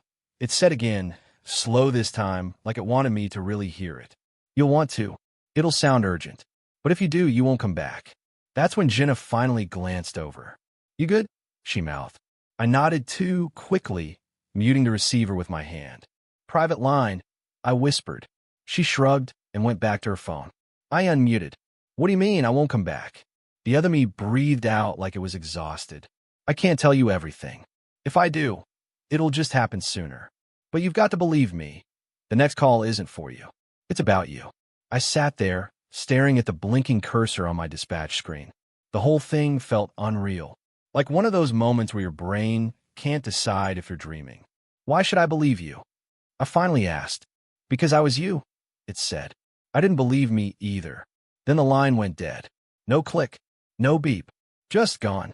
I sat there, staring at my reflection in the black gloss of the phone screen. My reflection stared back, and for a second, I thought its mouth moved before mine did. I shook it off. It had to be a prank. Someone with voice-mimicking software. Maybe they got a kick out of creeping people out. That had to be it. I was still trying to convince myself when the next call came in. The tone was urgent, the triple beep of a high-priority call. Jenna looked up too, her chair snapping forward. I hesitated, just for a second. Then I picked up. 911, what's your emergency? There was nothing at first, just a faint rustling sound, like fabric against fabric. Then a woman's voice, shaky, crying. He's in my house. I typed fast. Ma'am, can you give me your address? She did. I recognized the street. Quiet suburban area about 15 minutes out. Okay, is the door locked? No, she said. I thought it was, but she cut herself off. He's coming up the stairs. I felt the hair on my arms rise. Ma'am, I need you to get somewhere safe. A closet, a bathroom. The line crackled. And then the sound changed. The woman's voice went flat. Not calm. Flat, like the emotion had been drained out. You shouldn't have answered, she said. I froze. You don't understand yet, but you will, she continued. When the lights go out, don't move. Don't speak. He can't find you if you're quiet. My fingers hovered over the keyboard. Ma'am, are you in danger right now? The line hissed. Then I heard breathing. Close. Slow. Not hers. A man's voice whispered something I couldn't understand, and the call dropped. Jenna was already on her headset, dispatching officers to the address. I just sat there, my hands shaking. I don't remember much about the rest of that night. I went through the motions, took calls, typed reports, but my mind kept circling back to the first voice. To my voice. It wasn't just the sound of it. It was the feeling I'd had when I heard it, like hearing a memory speak. When my shift finally ended at 6 a.m., I stayed in my car in the parking lot for a long time, just sitting there, staring at the steering wheel. I kept expecting my phone to ring. It didn't. Not that day. But 2 nights later, it did. I was home, half asleep on the couch, when my cell buzzed on a coffee table. Unknown number. I let it ring twice before answering. Hello. My own voice. You answered again. I sat up so fast the blanket fell to the floor. What do you want from me? There was a long pause. Then not from you. For you. Just be ready. The line went dead again. I didn't sleep that night, or the night after. And every time the phone rings now, even here at work, I hesitate, because I keep thinking about that first thing it said to me. Don't answer the next call. I wish I'd listened. The night after the first call, I didn't want to come in. It wasn't about being tired. I barely slept anyway. It was more like my body didn't want to go near that chair again. Like the headset was something alive, waiting for me to pick it up. I told myself it was stupid, that I was just rattled because the guy sounded like me. But you don't get to just call in sick because a voice messed with your head. That's not how dispatch works. We're short-staffed. We've been short-staffed. Everyone knows it. So I showed up. The room was the same as always. Pale green walls, that faint smell of burnt coffee, the low hum of the computers. But it felt different, like the air was thicker. I sat down, logged in, checked the lines. Normal traffic. Couple of noise complaints, a traffic stop gone bad, an elderly woman reporting a suspicious car outside her house. I handled them all fine. And then, the next call came in. The moment the tone beeped in my headset, my stomach twisted. It was the exact same chime as always, a single, sharp note, but it felt like I'd been waiting for it all night. 911, what's your emergency? There was a pause, long enough for me to hear the static on the line. Then, don't hang up. I froze. It was my voice again. But this time, it was calmer. Not desperate like before. Like whoever this was had been waiting for me to answer. You're still here, I said before I could stop myself. The voice chuckled. A dry, flat sound. I told you not to answer the next call. I swallowed. This is the next call, I said. What do you want? There was a shift in his tone, in my tone, like he was leaning closer to the mic. You think I'm copying you? I didn't answer. But you're wrong. I'm ahead of you. My hand was already moving to flag the call for recording review, but before my fingers even brushed the keyboard. I wouldn't bother with that, he said. The playback won't work. It didn't last time either, remember? My chest tightened. How do you know that? Because the voice said, I'm the one who made sure of it. The room felt smaller suddenly, like the walls were leaning in just a little. What do you mean ahead of me? I asked. The voice didn't hesitate. In about 40 seconds, you're going to look at the clock on your left monitor. You're going to notice it's frozen at 2:13 a.m. You'll tap the glass like that's going to help. Then you'll look down at the notepad by your keyboard and see a sentence you don't remember writing. I felt something cold slide down my spine. I didn't move. I didn't want to give him the satisfaction. You don't believe me, he said. It's fine. I wouldn't either. But you will. And then he stopped talking. The line was still open, but there was only that faint static again. I told myself not to look. I told myself it was just some creep trying to get into my head. 30 seconds passed. Then 35. At 38, I caved. I turned my head to the left. The clock on my monitor, the one that always runs in sync with Dispatch's master system, said 2:13 a.m. I waited for the seconds to tick over. They didn't. I tapped the corner of the screen. Nothing. My hand was shaking a little as I looked down at my notepad. There was a sentence there, in my handwriting. You shouldn't have answered. I didn't remember writing it. I sat back in my chair, staring at it. My heart was thudding so hard I could hear it in my ears. The voice came back. Quiet. Almost kind. You're starting to see it, aren't you? I forced myself to breathe slowly. What are you? I asked. There was a pause. Then he said, I'm you. The part you can't see until it's too late. Something about the way he said it. It didn't sound like a threat. It sounded like a fact. I don't believe you, I said, but my voice cracked. He didn't laugh this time. Instead, he started talking again, and I swear, Salah, it was the worst part. He started describing things I hadn't done yet. In about 2 minutes, the night supervisor is going to come over to your desk. She's going to ask if you're okay. You'll tell her you're fine. She'll put her hand on your shoulder, and you'll flinch. You won't know why. I stared at the phone. The line was still open. And then, he continued, you'll hear another call come in. It'll be a child's voice. A girl. She'll be crying. She'll tell you someone's in her house. And you'll send units. But when they get there, the house will be empty. And she'll call again. Something in me just snapped. I yanked the headset off, slammed it down on the desk. The call was still open. I could hear my own voice coming from the headset, still talking. Calm. Steady. I stood up so fast my chair tipped over. People looked at me from their stations, confused. And right then, the night supervisor, Maria, walked over. Her face was concerned. You okay? She asked. I didn't answer. She reached out, put her hand on my shoulder. I flinched. I didn't even mean to. It just happened. She frowned. You're pale. Maybe step outside for a minute. I shook my head. I'm fine. I could still hear the headset on my desk, the faint murmur of my voice coming from it. Then another chime. Incoming call. The supervisor glanced at my screen. Line 3, take it. I stared at it like it was a loaded gun. The voice in my headset had told me exactly what this call would be. I sat back down, slid the headset on, and hit the key. 911. What's your emergency? It was a little girl. She was crying. HH's in my house, she sobbed. I didn't breathe. Okay, I said, forcing my voice to stay calm. What's your address? She gave it. A street I knew. A quiet part of town. I dispatched 2 units. Can you tell me where you are in the house? I asked her. Closet, she whispered. I can hear him in the hallway. I kept her talking until the officers got there. And then, radio silence for a moment. Finally, one of them came back. Dispatch, the house is empty. No sign of a break-in. Over. I stared at the wall. And then the little girl hung up. Less than a minute later, another chime. Same line. Same number. I answered. Same crying voice. Same story. I looked over at the notepad again. Another sentence had appeared beneath the first, in my handwriting. Now you understand. I've been staring at the clock for so long that the second hand feels alive. Every tiny movement is a heartbeat. Except, now it's not moving forward. It's moving backward. I didn't notice right away. At first, I thought my eyes were playing tricks on me, like when you focus too hard and the numbers start to blur.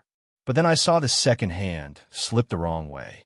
Just one click, then another, like it was slowly undoing time. And right after I saw that, the phone rang. I didn't even breathe before picking it up. My hand moved on its own, like some part of me already knew who it was. 911, what's your... I know the exact moment you'll stop existing. It was me again. My voice. I froze. Every hair on my arm stood up. It wasn't just the fact that they sounded like me. It was the way they breathed between words. That tiny hesitation I had before saying something serious. That soft drop in tone at the end of a sentence. It was me, and they were smiling when they said it. I could hear the smile. What do you mean? I finally asked. You'll find out. The voice trailed off.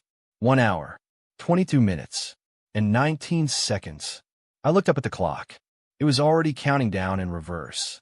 No, not counting down. Not a timer. It was just running backward. But somehow, the number matched exactly what they'd said. You're not real, I whispered, mostly to myself. The other me chuckled. Neither are you. Something about the way they said it felt heavier than it should have. Like it wasn't a joke. Like they meant it. My throat tightened. What do you want? There was silence for a moment, except for a faint hiss on the line, like static. Then, very quietly, I want to see what you do before you go.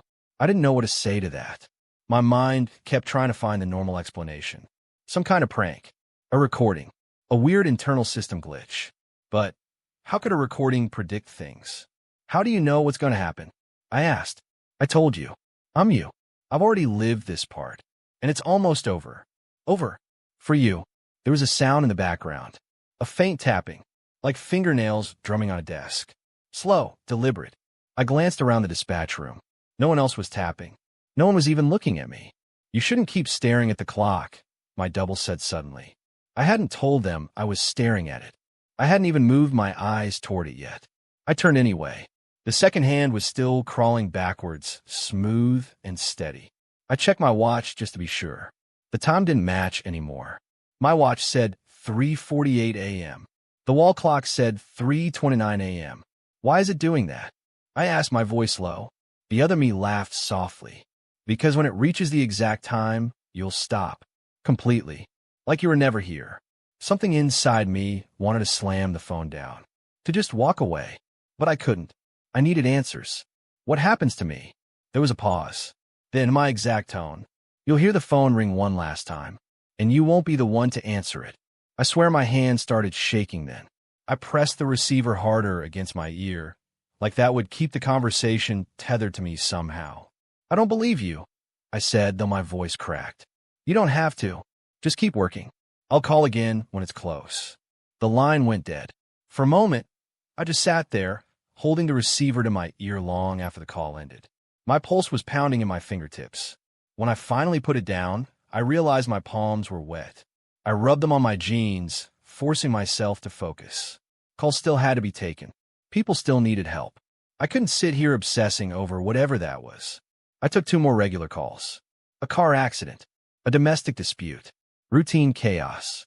But every time I looked up, the clock had gone further back. 3:26 a.m. 3:20 a.m. 3:14 a.m. And I couldn't shake the feeling that with each tick, something in the room got heavier.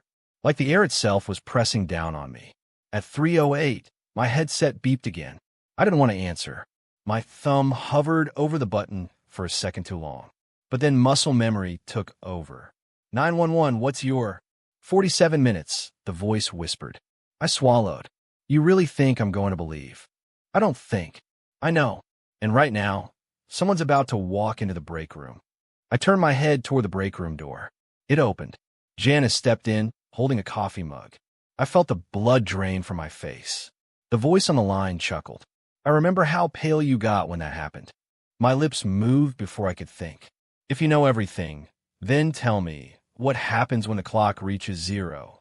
There was a pause. You won't hear me anymore, because I'll be the one left. It felt like something sharp lodged in my chest. The one left. Only one of us gets to keep existing. And you're almost done. I pushed back from my desk. I couldn't sit still. My chair wheels squeaked against the floor. You can't replace me, I said, trying to sound firm. But the voice didn't argue. It just laughed. Slow, deep, and so horribly familiar. You'll see. The call clicked off again. By now my hands were trembling so badly I had to tuck them under my arms. I didn't want anyone else here to notice. I didn't want to have to explain this. How could I? Hey, my own voice keeps calling me to tell me I'm going to vanish. They'd send me home. Or worse. They'd watch me like I was broken. 3:02 a.m. 2:57 a.m. 2:50 a.m. Time wasn't just moving backwards, it was sliding. Faster now. I could almost feel it under my skin. At 2:41, the phone rang again. I didn't want to pick up. But if I didn't, maybe that would be the moment I stopped existing. Maybe it had to happen on the phone. My voice felt far away when I answered. 39 minutes, the other me said, calm as anything. I bit the inside of my cheek until I tasted metal. Why are you doing this? Because I've done it before. I know how it ends. And I know you're scared enough to try to stop it. I will stop it. You can't. Why not? The voice exhaled a long, steady breath. Because I'm not just you. I'm the you that made it past this point. I'm the survivor. And the only way I exist is if you don't. I gripped the receiver so tight, I thought it might crack. My pulse was everywhere, in my ears, in my throat, in my fingertips. Then I guess we'll see who's left, I said, even though my voice shook. The double's reply was so quiet, I almost missed it. We already know. The line went dead. After that, I stopped checking the clock every second. Not because I wasn't thinking about it. God, it was all I could think about, but because every time I looked, it was closer. And the closer it got, the more real it felt. At 2:17 a.m., the lights above my desk flickered. No one else reacted, like it only happened for me. At 1:59 a.m., I thought I heard my own voice whisper my name right behind me. I turned. No one was there. At 1:43 a.m., the phone rang again. 17 minutes, my double said. I clenched my jaw. What happens if I just leave the building? You won't make it to the door. Try me. I stood up, dragging the headset cord with me. My heart was a drumbeat in my skull. I took 3 steps toward the exit. The voice laughed. This is my favorite part. I froze. Why? Because this is where you start to realize I'm not somewhere else. I'm already here. I swear I felt breath on the back of my neck. The call cut out. When I turned back toward my desk, the clock read 1:12 a.m. Somewhere deep down, I knew I wasn't going to make it past 0. I thought I'd be ready for the last call. I thought, after everything, nothing could surprise me. But I was wrong. By the time the phone rang again, my body was running on that strange kind of autopilot that happens when your nerves have been burned through completely. My throat was dry, my fingers trembled over the keyboard, and my head throbbed with a dull, sick heat. I'd been waiting for it. Hours had passed since the last time I'd heard him, the other me. Or maybe it hadn't been hours. The clock on the wall was still broken. The numbers had ticked backward for a while before freezing altogether, stuck at some impossible point between minutes. I'd stopped looking at it because every time I did, my stomach turned over like I was falling. The phone sat there on the desk like a loaded gun. Every so often, I'd catch myself staring at it, willing it to ring, willing it not to. And then it did. That shrill tone cut through the room like glass. I didn't even breathe until my hand was on the receiver. I answered the way I'd been trained, voice low, steady. Or at least I tried. 911, what's your... The voice on the other end didn't wait. My name. It said my name. Not the way you say someone's name in conversation. Not quick, not casual. Slow. Testing. Rolling it over, tasting it. I froze. The way it sounded, God, I can't explain it. It was my name, but it didn't feel like it belonged to me anymore. At first, I thought it was him again, the double. My voice, copied perfectly like a recording. But no, this wasn't the same. This voice was wrong. It was too smooth in some parts, too jagged in others. Words caught and stretched like the caller's mouth didn't quite fit around them. There was a strange, hollow echo, like the sound was coming from somewhere deep underground or inside something. It said my name again. My tongue stuck to the roof of my mouth. I could hear faint movement in the background, but it wasn't anything I recognized. Not breathing, not footsteps. Something softer. A dragging sound, maybe, or cloth brushing against something wet. I forced myself to speak. Who is this? The pause that followed was long enough that I thought maybe the line had gone dead. But then, you. The word came out warped. The Y snapped sharp, but the rest slurred, bending upward like it was trying to mimic the way I'd say it, and failing. My heart started slamming against my ribs. I pushed my chair back an inch without realizing it. Stop, I said. My voice cracked. I don't know who you are, but you need to stop calling. That noise in the background grew louder. Not constant, but rhythmic. It reminded me of someone dragging their fingertips along a wall as they walked. The voice spoke again. Not calling. The way it said calling made my skin crawl, like it had chewed the word before spitting it out. You are answering. I clench my jaw. You're wasting emergency resources. This is a crime. There was a sound then, short, abrupt like a laugh, but cut off halfway. Crime, it repeated. Then my name again. Drawn out this time. Almost like a song. Something in me cracked. I slammed my palm on the desk. What do you want from me? The answer came so softly, I almost missed it. To keep you. Those 3 words slid into me like ice water. I wanted to hang up. I should have. But I didn't. I just sat there, breathing too fast, listening to the sound of that thing trying to shape human words. Why me? I asked, though I hated myself for it. The dragging sound stopped.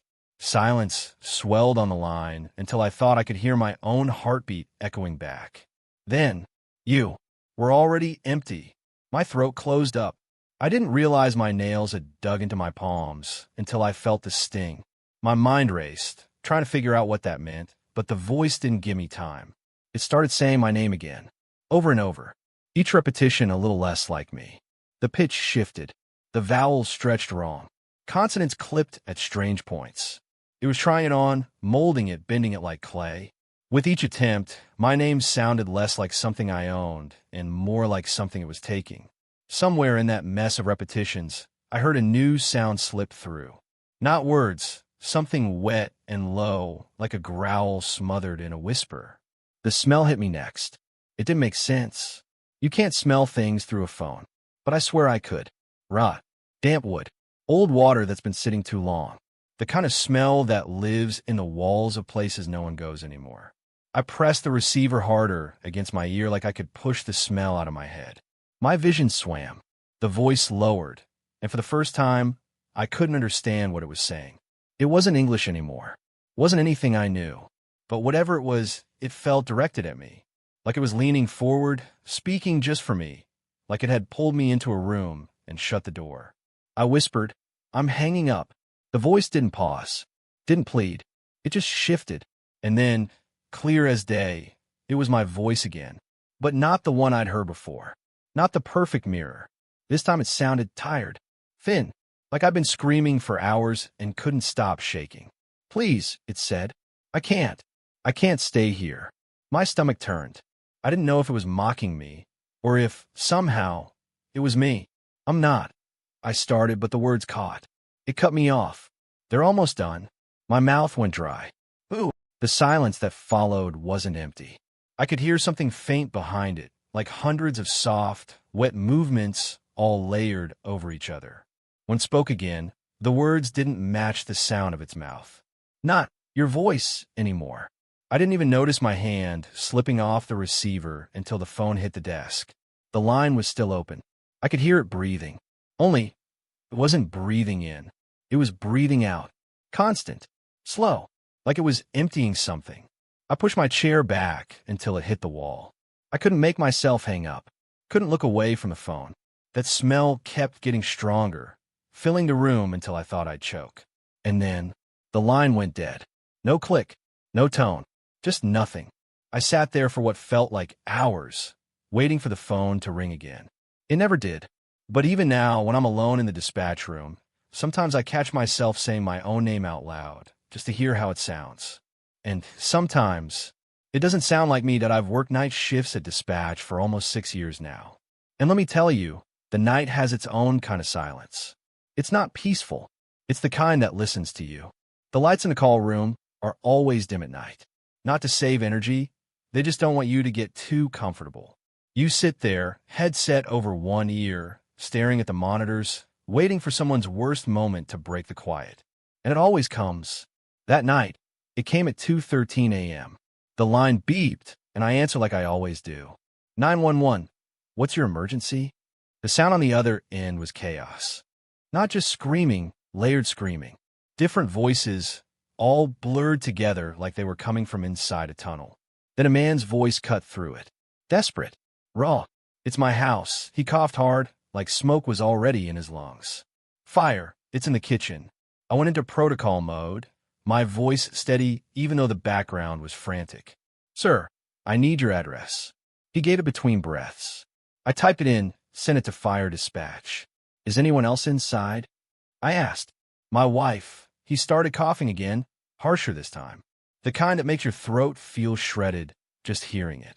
She's upstairs, she can't. A crash interrupted him. It was metallic, like a cabinet falling. And through the screams, I heard a woman's voice. Not screaming, calling for him. I kept him on the line until I heard the firefighters arrive. I stayed on even when the sound turned into muffled shouting and boots stomping through debris. Then, the line went dead. I wrote up the report, logged the call, and leaned back. My pulse was still elevated, but nothing unusual for a fire case. The worst ones are when you can't do anything, but this felt handled. 15 minutes later, the phone rang again. Same beep. Same number on the screen. 911. What's your emergency? Chaos. The same chaos. Not similar. Identical. The man's voice again. It's my house. Cough. Fire. It's in the kitchen. I froze. Every single sound, the exact pitch of the screams, the same stagger in his breathing. It was all the same. Sir, I need your address. He gave it again. Word for word. I checked the call log. This address was already cleared. The fire crew was still there. There was no way. Is anyone else inside? My wife. Same cough. Same crash. Same voice calling from upstairs. I didn't interrupt this time. I just listened, and my skin went cold. Every scream, every sound, it was a recording. Or it felt like one. But the man was responding to me. I swear he was. I stayed on until the muffled shouts of firefighters came. Same words. Same footsteps. Then the line went dead. I just sat there, staring at the phone. The other dispatcher, Dave, noticed. You good? He asked, sipping coffee like he'd been doing this forever. I just got the same call twice, I said. Happens sometimes. People in shock. They call again by mistake. No, I said, shaking my head. The same call. Word for word. He frowned but didn't push it. I pulled up the audio logs. Both calls were time-stamped exactly 15 minutes apart. The waveforms looked identical, down to the peaks where the man coughed. My stomach tightened. I don't believe in coincidences like that. Not in this job. At 2:43, 15 minutes after the second call, the phone rang again. I swear my hand didn't even want to touch the receiver. 911. What's your emergency? The man's voice. It's my house. Cough. Fire. It's in the kitchen. I listened this time without saying a word. I knew what was coming next. Address. Wife. Cough. Crash. Her voice. The firefighters arriving. Only, this time there was something else. Between the coughs, I heard his second voice. Faint. Too low for words, but it was like someone was repeating him, just under his breath. Not an echo, more like a shadow of his voice. I ripped my headset off and just stared at it. Dave gave me a weird look. What the hell's wrong with you tonight? I didn't answer. I just saved the call log again, put all three waveforms side by side. Perfect matches. Not close. Perfect. By 3 a.m., I was gripping the edge of the desk like the phone might bite me if it rang again. But it didn't stop. Every 15 minutes. Same number. Same call. Like the night was stuck on repeat. After the fifth one, I started trying to interrupt him in different places, asking new questions. He never reacted to them. He just kept saying the same things, coughing at the same times. And that second voice, it was getting clearer. Not like it was trying to help him, like it was trying to learn him. By the seventh call, I could make out a few words from it.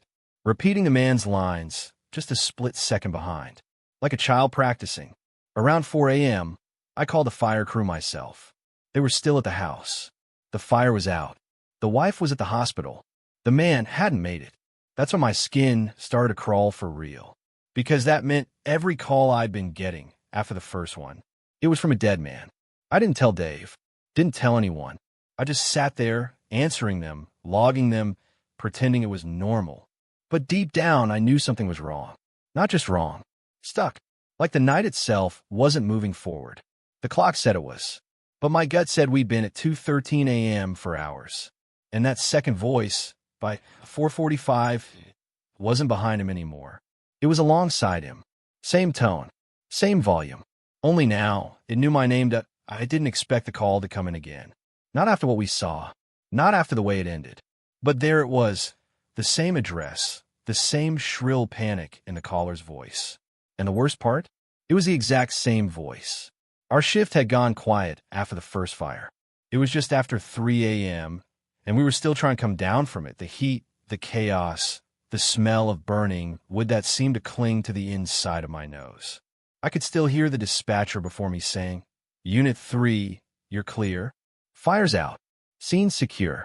We logged it. We closed it. It was over. 15 minutes later, the line lit up again. Same number. Same words. "There's fire. Oh God, it's everywhere. Please help us. We can't get out."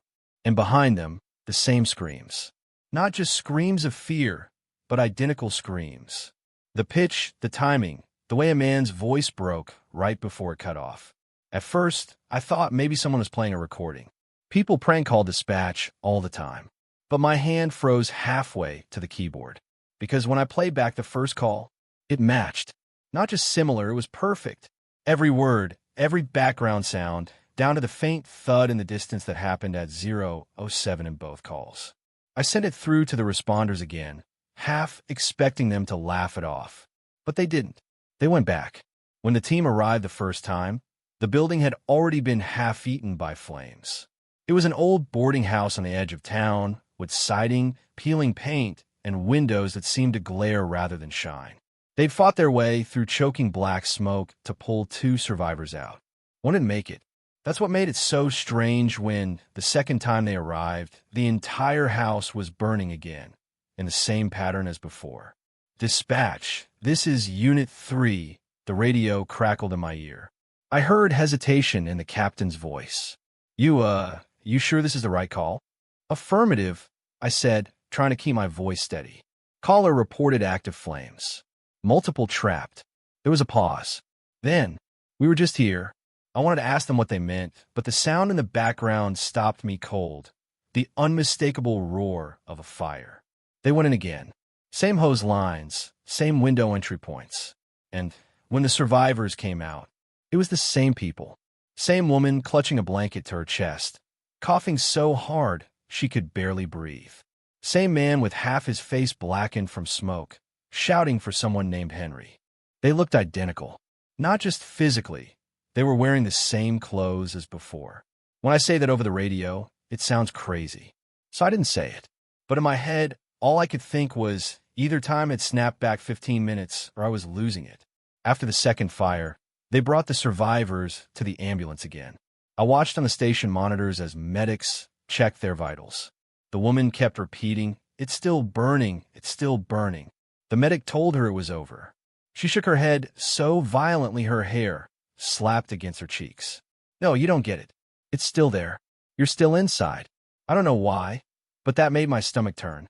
We thought maybe it was a gas leak causing flashover.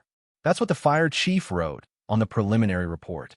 But it didn't explain how the survivors were back in the same positions, saying the same words, breathing the same labored breaths. It also didn't explain why, when the team left the scene for the second time, the call came in a third time. The third time, I didn't even answer it right away. I just stared at the blinking light on my console like maybe if I waited, it would stop. It didn't. When I picked it up, I heard exactly what I expected. The woman again, begging, crying, the man shouting about Henry. The same clatter of something falling in the background. The same wail that trailed off mid-scream. The timestamp on the call was 3:15 a.m., the exact same minute as the first one. I didn't send the responders back. I couldn't bring myself to do it, but it didn't matter. Dispatch, we're on scene again. Unit 3 called in without me dispatching them. I remember saying, "Negative, Unit 3, you weren't assigned." They didn't answer. When the body cams came through live, my throat tightened. They were walking into the burning building again. The same entry point. The same burst of flames licking out of the top right window. The same shout from inside, "Henry!" I could hear the captain breathing hard over the comms. "This isn't right," he muttered. "It's the same fire. The same damn fire." One of the rookies swore. Didn't we just carry these people out?" After the third time, they didn't bring the survivors to the ambulance. Because they never came out. The feed cut to black halfway through the operation. Static hissed in my earpiece. Then silence. I tried to raise them on the radio, but all I got was the faint crackle of flames. No voices, no movement. Just that endless roar. The station was dead quiet. No one moved, no one spoke. I realized my hands were trembling over the keyboard. One of the other dispatchers leaned over to me and whispered, "You smell that." At first, I thought she meant smoke, but it wasn't that. It was burnt fabric. The smell was faint but sharp, like a shirt that had been left too close to an open flame. It was coming from the headset itself. We didn't log the third call. No one wanted it in the system. But the blinking light on my console didn't stop. 3:15 a.m. 3:15 a.m. 3:15 a.m. Every time I picked it up, it was the same thing. After the fifth time, I stopped answering. I unplugged my headset, shut off the monitor. I even stood up and walked away from my station just to get out of earshot of the ringing. But the sound followed me. It wasn't coming from the console anymore. It was coming from inside the room. I found the captain 2 hours later, sitting alone in the garage bay, staring at the engine. He wasn't wearing his turnout gear. His hands were bare but black with soot. He didn't look at me when he spoke. "You ever notice how the flames always start in the same place?" he said. I didn't answer. He kept going. "Top right window," like it's waiting for us to look at it. I didn't go back to my station for the rest of that shift. When I clocked out, it was still dark outside. The same thick, suffocating night that had been there at 3:15. No breeze. No stars. Just that burnt smell lingering in the air. When I got home, I tried to convince myself it was over. I even turned my phone off before bed, so I wouldn't be tempted to check for missed calls. But at 3:15 a.m., my house phone rang. I didn't even own a house phone. I answered anyway. And on the other end, I heard the woman's voice. "There's fire. Oh God, it's everywhere. Please help us. We can't get out." And behind her, the man shouting Henry. And under all of it, my own breathing. Like I was there standing inside that house, headset still on, watching the top right window burn. I think the fire is still going. I think it never went out. And every time I answer, it pulls me closer. IT was the sound that woke me first. Not the usual chirp of the radio, not the soft hiss of static, but the ringing, relentless, mechanical, urgent. The kind of ringing that doesn't wait for you to be ready. My eyes felt like they'd been sanded down when I blinked. Everything was dim, the fluorescent light overhead flickering in slow, tired pulses. I glanced at the big wall clock out of habit. 3:07 a.m. I remember frowning. My shift started at midnight, so 3 hours slipping past without me realizing it didn't make sense. I didn't feel like I'd been sitting here for 3 hours. It was more like 20 minutes. The ringing kept going. I reached for the headset, but before I could even slide it on, the phone beside it lit up. A second call, then a third. Then the radio crackled with someone shouting over a siren. For a second, I just stared at the chaos, frozen. Normally the calls stagger. A structure fire here, a domestic disturbance there. But this was a wall of noise crashing all at once. I grabbed the first flashing line. 911, what's your emergency? The voice on the other end was ragged, coughing. There's smoke, God. It's in the hallway, my kids. I typed in the address, already calling it out to the engine crew. But halfway through, I felt a shadow pass over me.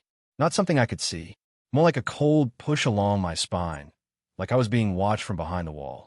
When I looked at the clock again, my stomach knotted. Still 3:07 a.m. I told myself I must have glanced wrong before. Maybe it had been 3:06 earlier, and I didn't notice the minute tick over. The radio blared again, cutting through my thoughts. "Dispatch, this is Engine 4, we've got..." The words dissolved into static. Then a different voice came through. It was a man low, steady. He wasn't shouting, but I could hear the strain in him. "Why aren't you stopping it?" I froze. Stopping what? But the line clicked dead before I could get an answer. I didn't have time to think about it. Another call came through. Same building, same smoke, same panic. My fingers flew over the keyboard, logging it, sending the address. Then I saw it. It was the same address I just sent crews to.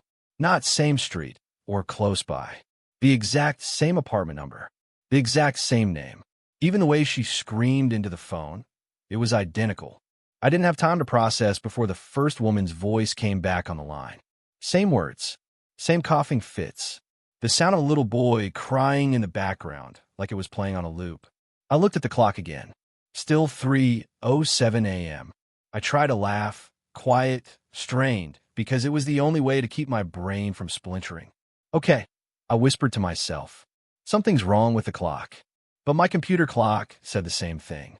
The one on my phone, too. All frozen. And still, the calls kept coming. Half an hour. That's what it should have been. Passed in a smear of identical emergencies.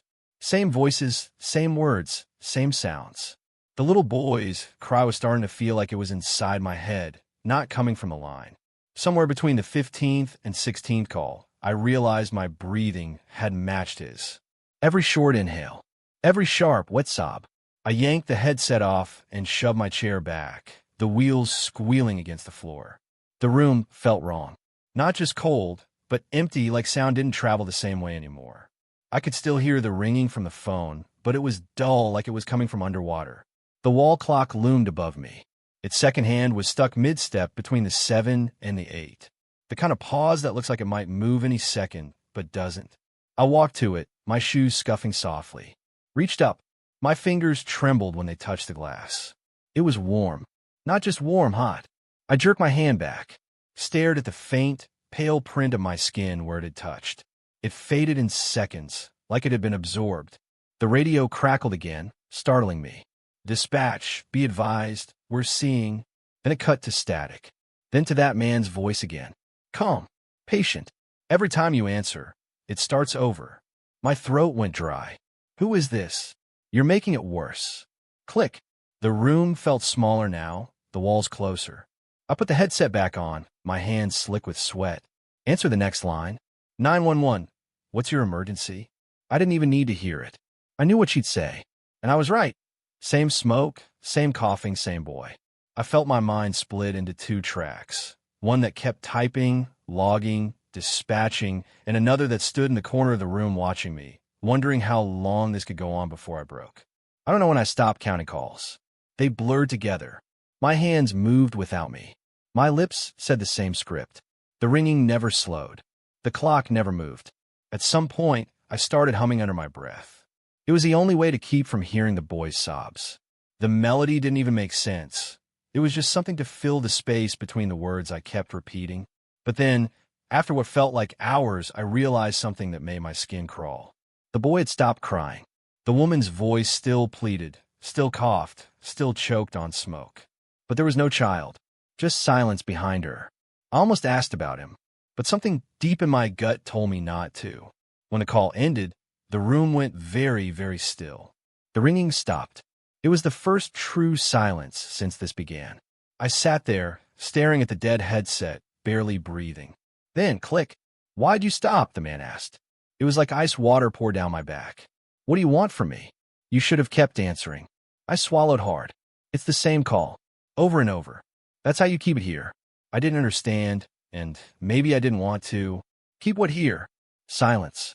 Then a faint, rhythmic sound. Tick, tick, tick. I looked up. The second hand was moving again. Slowly, painfully, crawling toward the 8. I thought I'd feel relief, but instead I felt dread settle in my bones.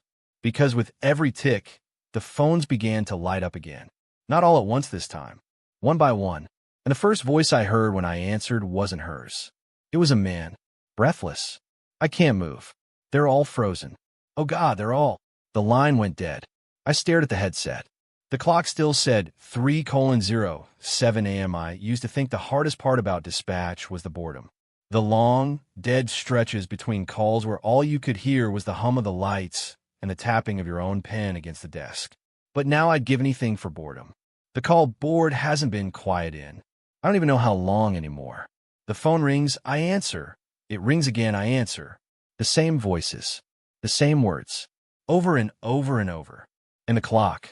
God, the clock hasn't moved. It's still 3:07 a.m. It's been 3:07 for hours. Or maybe days. Maybe weeks.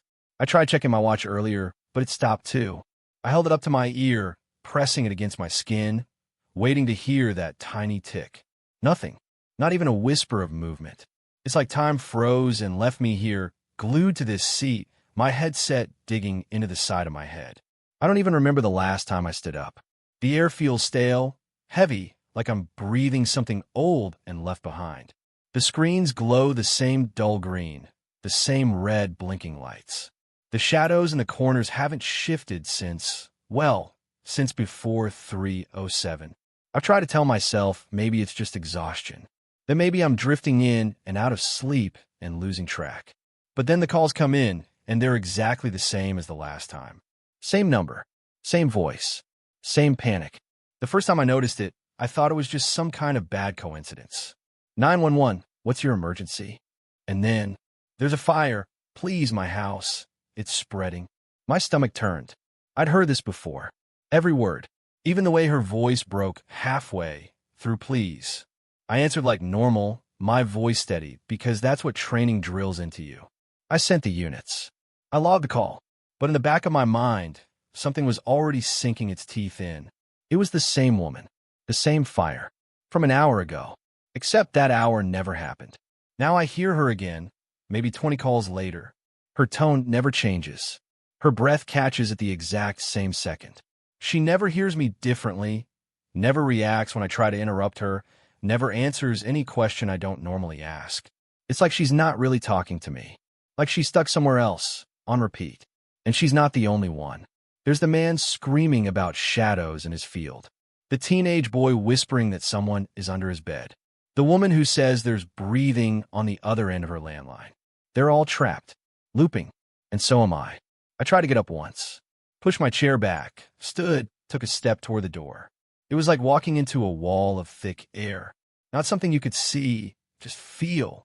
My skin prickled, my ears rang. I turned back, and the dispatch room was different. Not messy or damaged, just wrong, like it was a photograph of itself. Flat, too still. I sat back down without thinking. My hands just found the headset again, and the phone rang. It always rings. I don't eat. I don't drink. I don't sleep. I don't remember how my shift even started anymore. I remember walking in, the smell of burnt coffee, Angie at her station yawning into her sleeve. Then a call came in, and I answered it. Everything after that feels like it's been compressed into one long moment. I've tried not answering. Once I just stared at the blinking light until it stopped. But then another one came, and another. They don't stop. If I don't answer, they pile up on the screen. A line of emergencies stacking higher and higher until the red fills the whole board. And then the static starts. It's not like normal phone static. It's deep, wet, like the sound of something breathing underwater. The first time I heard it, my chest got tight like someone was pressing a hand down hard. It didn't stop until I answered the next call. So now I always answer, even if I'm crying, even if my voice cracks, even if my hands shake so badly I can barely type the report. I've thought about unplugging the console, pulling every wire out of the wall. But every time I look at the cords, they're gone. Not just unplugged, gone. The back of the desk is smooth, like it was built into the floor. The more I think about it, the less I remember ever seeing a door to this room. That's the worst part. I keep thinking back to how I got here. I drove, right? Parked my car, walked in, but the parking lot feels like a memory I borrowed from someone else. Like I never actually stepped outside tonight. I keep trying to picture the sky, the moon, streetlights. All I see is the dispatch room, the dull green glow of the monitors, the smell of burnt dust from the vents, the sound of my own breathing in the headset when no one's speaking. I've started noticing things in the background of the calls. Not voices. Not exactly. When a man with the shadows calls, I can hear a faint hum, like a deep note from a huge instrument.